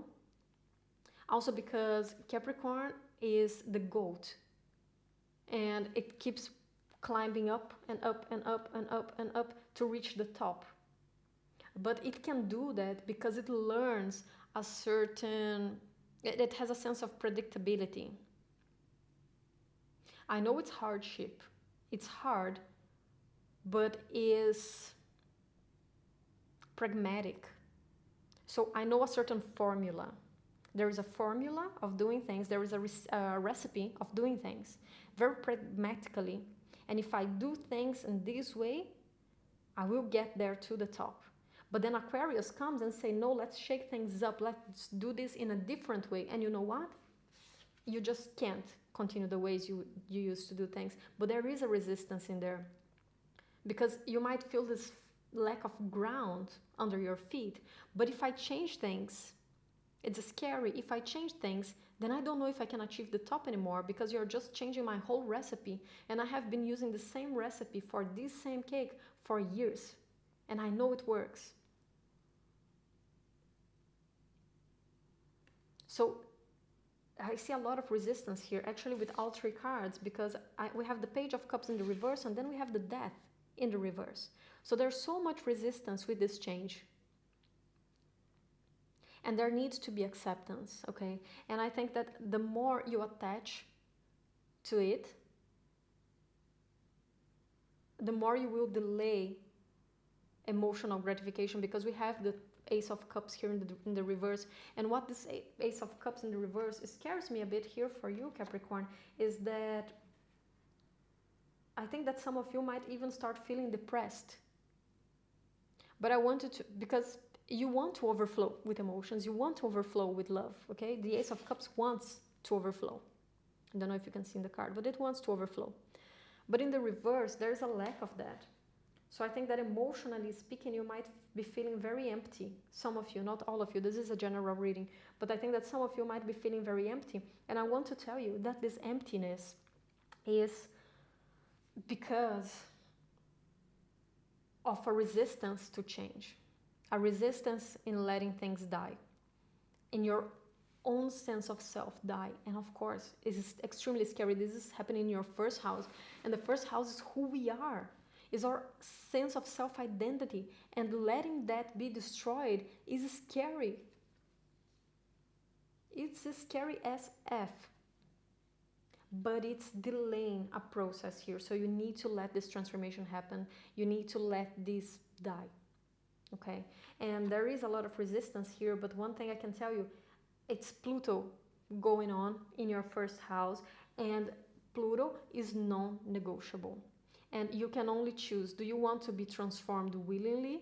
Do you want to let things end so that it can be transformed? Or do you want to attach and hold on to it with your nails until your nails are wasted, and you will be dragged anyway, because Pluto will drag you. Pluto, there's no fighting Pluto, okay? There's no fighting Pluto. You can fight and delay Saturn. You can fight and delay Jupiter for sure. You can fight and delay Saturn. Saturn will go back and it will ask it from you back, but you can delay it from some time. Pluto, you can't. Pluto will come and it will destroy you. So it's very scary to lose, to have our sense of self, our identity being destroyed to the ground, like it has been going on with you, Capricorn. I really know it is, but it's just useless effort trying to resist it, because the transformation will happen. Okay, Capricorn, and this, that was a strong message for you guys. So, but it is what it is. Okay, so let it shape you. Let it shape you, because when Saturn and Jupiter come into your second house in Aquarius, it will restructure the whole way in which you value yourself and what you value in the world. And I think that that will be beautiful for you. It will be beautiful for all of us, because this is a strong transit. But you can choose, how do you want this transformation? Do you want it to be easy? Or, well, it won't be easy, but do you want it to be hard? Or do you want to be the hardest? Okay? Do you want to go willingly through it, or do you want to be dragged? So that's the message I have for you here, Capricorn. And now we'll move into Aquarius. So this is for Aquarius rising and Aquarius sun. And Aquarius, you are another zodiac for whom, yeah, these things are hitting you hard, because all the conjunctions with Pluto, so Jupiter Pluto and Saturn Pluto, they have been going on in your 12th house. And if you didn't watch the introduction, I would really tell you to go back and watch it, because I talk better, I talk more about these conjunctions and what they really mean for the collective, but I also explain what they are doing together, what are these planets and what are they doing combined. And that is important for you to understand better your transit here, because I'm going to go through your zodiac quickly. So for Aquarius rising and sun, the Pluto conjunctions have been going on in your 12th house, as I said, and the 12th house is the house of unconscious, and I really mean unconscious. So they are all the dark things that are hiding in there that we aren't even aware that they exist. Okay, so it's all those patterns, everything that we have running in the background. Think about our actions being determined by programs, okay? So our brain is a computer, and our actions, how we interact with others, how we think, how we behave, everything. Oh, okay, I want this one. Okay, cool. All of this is determined by programs. And these programs are running in the background and you're not aware of them. So you think that you act in a certain way because it's your personality, because that's how you do things, that's how you are. But you don't realize that, no, actually that's being shaped, that's being determined by these unconscious programs that are just running on the background. So with Pluto in there, all this has been brought up to the surface for you. Pluto is kind of rubbing on your face. Hey, you know all this that you're used to do? You do them because of this. And guess what? Some of these things you didn't even realize that you do. They were so unconscious that you didn't even realize that you do them. They were just running in there. And now Pluto is bringing them to the surface and saying, hey, see these things? Yeah, you do those things. And you know what? You can't keep doing them. Because that's the thing with Pluto, and I just had a heavy talk with Capricorn. Pluto is non-negotiable. You just don't negotiate with Pluto. Pluto will transform you. And what I also said in the introduction is that with Saturn and Jupiter going into Aquarius, is like we just cannot keep doing things the way we used to do them anymore. There is no going back. The things that you learned about yourself with Pluto in the 12th house, you might try to hold on to those patterns. You might try to keep doing things like that. You will find out that you can't. No matter how hard you try, you can't. There is no going back. There's nothing there. Pluto brought it all to the surface and it destroyed it. And you can try.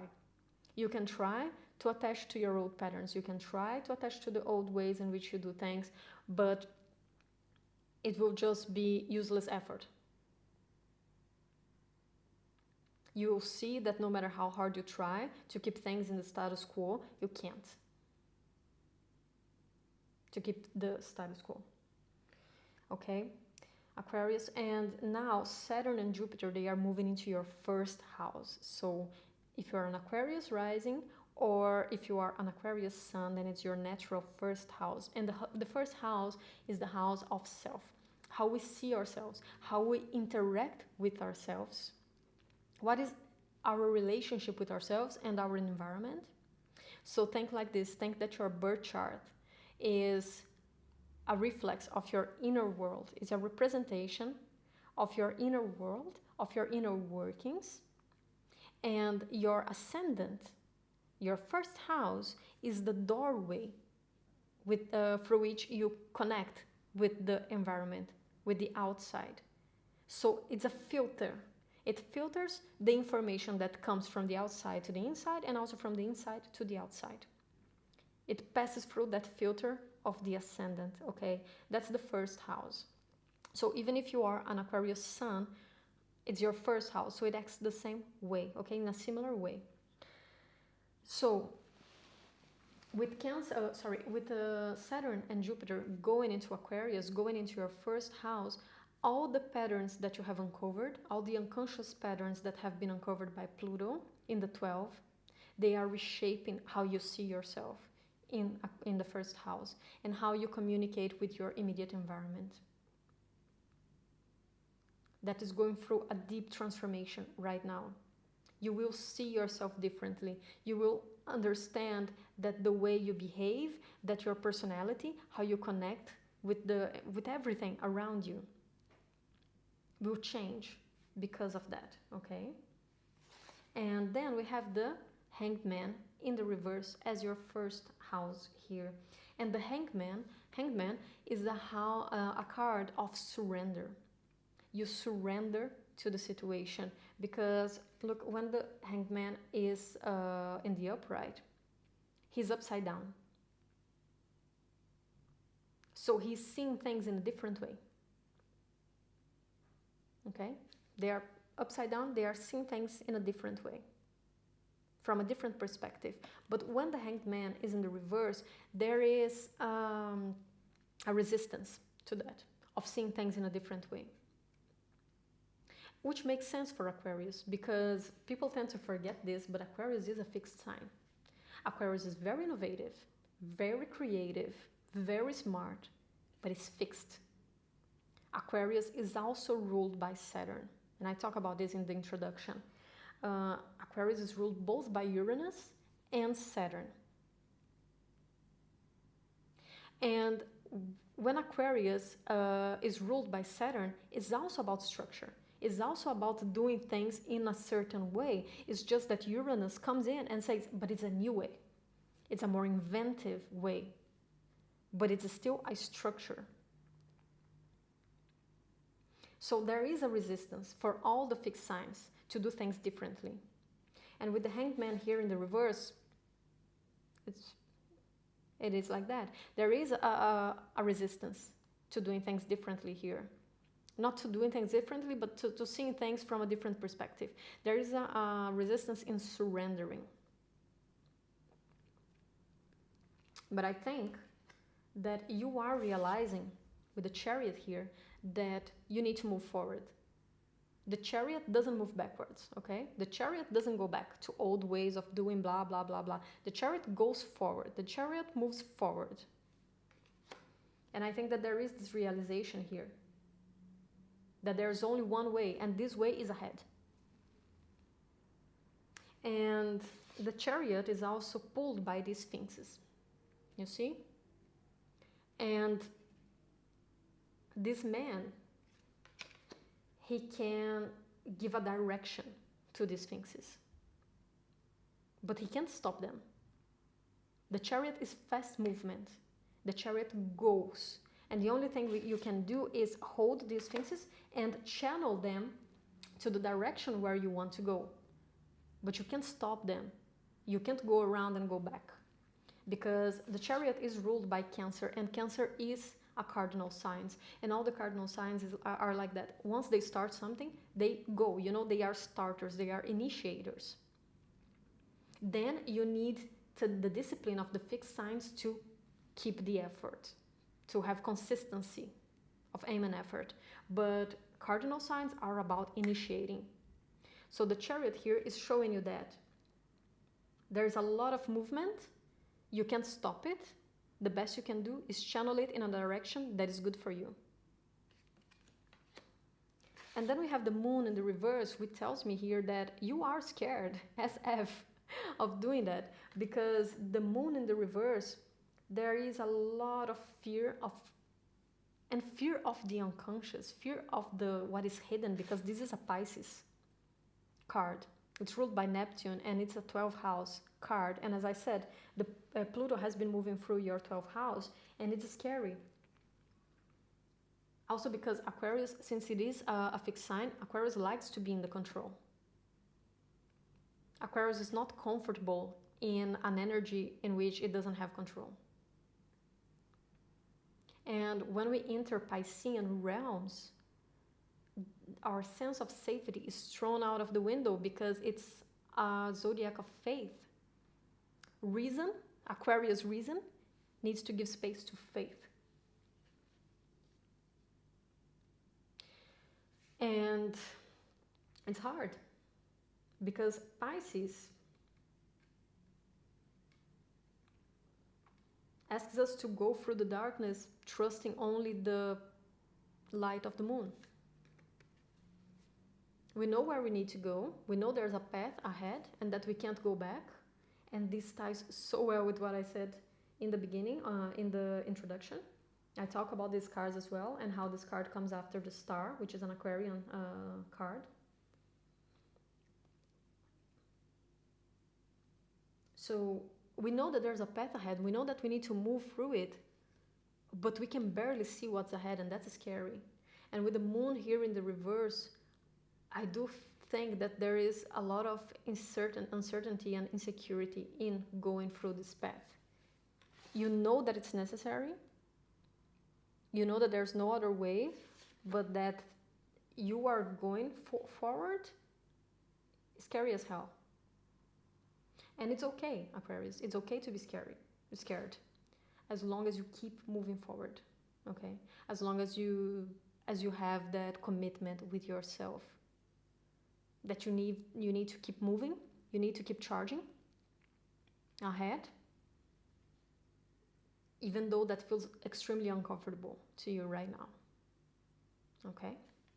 So that was your reading, Aquarius, and I'm gonna move to Pisces, the last zodiac. Hey, Pisces, So let me drink some water.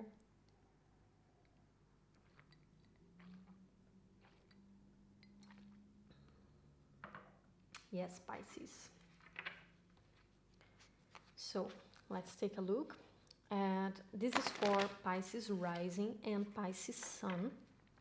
If it's your rising, then it's probably happening in your first house. And if it's your sun, then it's happening in your natural first house. So for both, it will work for both people, okay? Both risings and sun. And Pisces, if you didn't watch the introduction, I also suggest you to go back and watch. I think that the introduction is important for all the zodiacs to understand better what I'm talking here, because then I explain what is Jupiter, what is Saturn, what they are doing in Aquarius, etc. But for some zodiacs, it's more important than for others. And for Pisces, it's quite important here because it's dealing with your 12th house, which is your natural house. It's a Pisces house. But the 12th house is the house of unconscious, and it's a very psychological house. So it's not easy. It's not an easy place to be. Okay? So for Pisces, all the Pluto conjunctions this last year, so Pluto and Saturn and Pluto and Jupiter in Capricorn, it has been going on in your 11th house, which is the house of your goals and dreams. And it's also the house of how we connect with society. It's the house in which we see that we are just another piece in the puzzle. Okay, so let's look at it like this. Leo is about being special, is about being unique. You are one individual, and that one individual is special. He's unique. Okay, but the opposite axis is Aquarius, which rules the 11th house, and Aquarius is the combination of all the unique individuals. So when you are in society, you're just another piece of the puzzle, you know? You're just another part in that whole machinery. And you understand that you are a collective. You are part of a collective. And in that collective, the benefit of the collective, in sometimes it can be more important than the benefit of the individual. When we are dealing with 11th house matters, the benefits of the collective are more important than the ones of the individual. Okay, so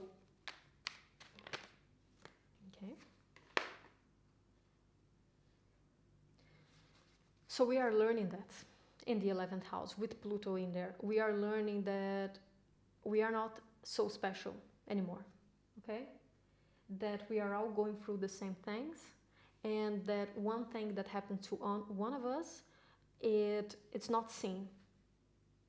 So let's say this, for example, let's put this in the perspective of the pandemic. Maybe you got sick, okay, so maybe you got very sick, but then you find out that in the bigger picture of the society, it's like no one sees you as sick.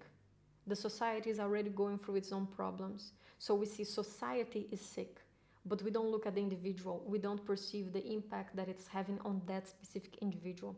So this is a bit of Pluto in there. Pluto is kind of bringing to the surface that maybe you're not as important as you thought you were. And I know that it sounds a bit harsh. I don't mean it in a harsh way. It's just the lessons of Pluto that we are, because we are both. We are special. We are unique, Leo, but we are also just one more person in the society, and society as a whole is an individual in itself, Aquarius.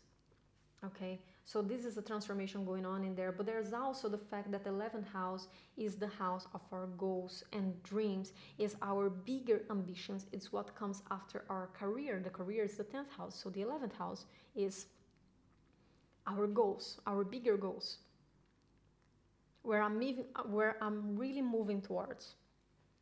So all this have been going on through a transformation with Pluto in there. And then we have Saturn conjuncting to Jupiter in Aquarius in the 12th house. And the 12th house is where things go to dissolve. Everything dissolves, everything disappears in the 12th house. The 12th house is just the collective mind. is the ether behind all things, you know. It's a very spiritual house as well. So it can also talk about your connection with the spiritual realm, how you connect with God, is your sense of faith. So I'm picking up a few messages for you here. I think that for a more spiritual group, it can be that when you realize the changes in your goals and dreams in the 11th house, you realize where you really want to go. You have a renewed sense of faith in your connection with the divine in the 12th house. So I would say that, for instance, for some of you, you might be finding out that your true goals in life is your spirituality, how you connect with your spirituality, and also how you can use your spirituality and put it at service of the society, of the collective, because the 12th house is the collective unconscious. So let me arrange myself here because my legs are starting to hurt a bit. So I give this as an example myself, because I am a Pisces rising and I recently started this YouTube channel. So for instance, I found out that I have been working with the tarot for many years, for more than 16 years now, and I do read for people, I do consultations and I do private consultations, but I never saw it before as a true goal of like, I want to stop everything and shift my career towards that. I want to work only with that right now. Okay, so I've been working for companies for years and working with something completely unrelated. And then I'm deciding to shift my focus and put my goals into these things. So I created this YouTube channel and I started doing these readings and putting these readings for the collective. And the 12th house is a house of service, and it's a house of service for the collective. So for instance, for one group, it can be something like that. You are finding out that you want to work as a tarot reader or as a spiritual coach, or I don't know, an astrologer, or a healer, an energy healer. It can be something like that. You realize that your true goals, they are much more spiritual. Or it can also just work with health as well, because the 12th house rules hospitals. So for instance, you're realizing that actually you want to work at service for someone, you want to work as a doctor, and you start putting your work towards the society, you want it to be of service to others. So that can be an aspect of this transit for you. And another aspect can also be a deep dive into the unconscious matters. Maybe after you have been working towards your achievements in the 11th house, you are finding out now that there has been that you have so many unconscious patterns that need to be uncovered, and now this conjunction going on in the 12th house for you, you will start seeing more of that. You start realizing that many of the things that you used to do are due to unconscious patterns, and now you can't do them that way anymore. Maybe you even realize that some of the goals you had for you are actually put in there by your family. So for instance, you grew up with your parents telling you that you needed to be this, that you need to be that you need to study and be, I don't know, a lawyer. And you have been going on through that thinking that that's your true goal. And you realize this year that that's not what you want. You never wanted that. You thought you wanted that because you grew up with someone telling you that that's what you needed to be. And now you are uncovering unconscious patterns and you are finding new ways to set your goals. Okay? So starting with your card, we have the Emperor and we have the Ace of Swords in the reverse. So with the Emperor here, I really like it because, yeah, it really shows me you coming back into your power. This is a Mars ruled sign. There's a lot of power in the Emperor here. So you know that you want to be your own person, which makes sense with these transits in the 11th house because it's your goal, it's your achievement, right? So you're finding out where you want to lead, where you want to be the best. But with the Ace of Swords here in the reverse, I think that it's not so clear to you yet how you're going to do that. You know that you need to take more leadership. You know that you need to be more assertive in your life. because now you know what are the goals that you want to work towards, but you are still figuring out how to do that in practical ways. Okay, so with the Ace of Swords here in the reverse, you're still learning that. You're going through the process of learning what it is, how you can do that. You're trying to achieve clarity here, okay? But also with the Ace of Swords in the reverse, and especially for this group who is more in the unconscious mind, uncovering unconscious patterns, I think that there can be a lot of confusion at first with the Ace of Swords in the reverse, which makes a lot of sense because the 12th house is a house of confusion. You don't see what's in there. And that's why it requires faith to go through it. It's a house of faith because you can see. It's Neptune. It's a Neptune-ruled house. So it's all fog. It's misty. You can see straight, okay? So it's important for you to know that you might not be able to see straight right now, where it is that you're going, what are these patterns that you're starting to uncover with Jupiter and Saturn going in there, but that you have enough strength to go through it. And then we end it with the Tower in the upright, and I really like the Tower here.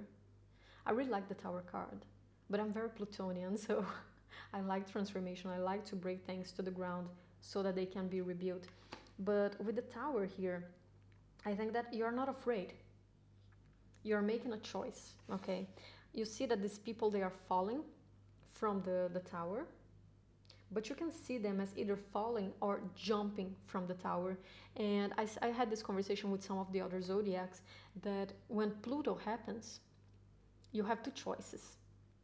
Okay, because see here that Pluto as this tower, as this lightning coming down to the tower and destroying it, and you have two choices.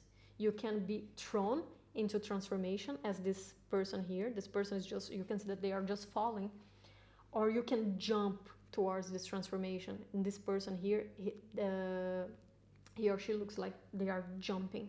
So one of them is being dragged by the transformation and the other one is jumping towards it. Okay, and then Pisces, you can choose here which one will you be. Are you being carried away by this transformation? Or are you allowing yourself and jumping into this transformation? So especially for this group of the uncovered unconscious patterns of the 12th house, if that's what is gonna happen with you. So if you are learning about your unconscious mind, don't try to resist it. Let the Tower fall. Learn those things about yourself so that you can rebuild yourself in a more unified version afterwards. Okay, Pisces? So yes, guys, that's all I have for you. And if you like this video, don't forget to like and subscribe down below. And also leave me a comment if you like this kind of readings. I really enjoyed doing it. And yeah, I would love to hear what you have to say about it. So take care, have a good conjunction.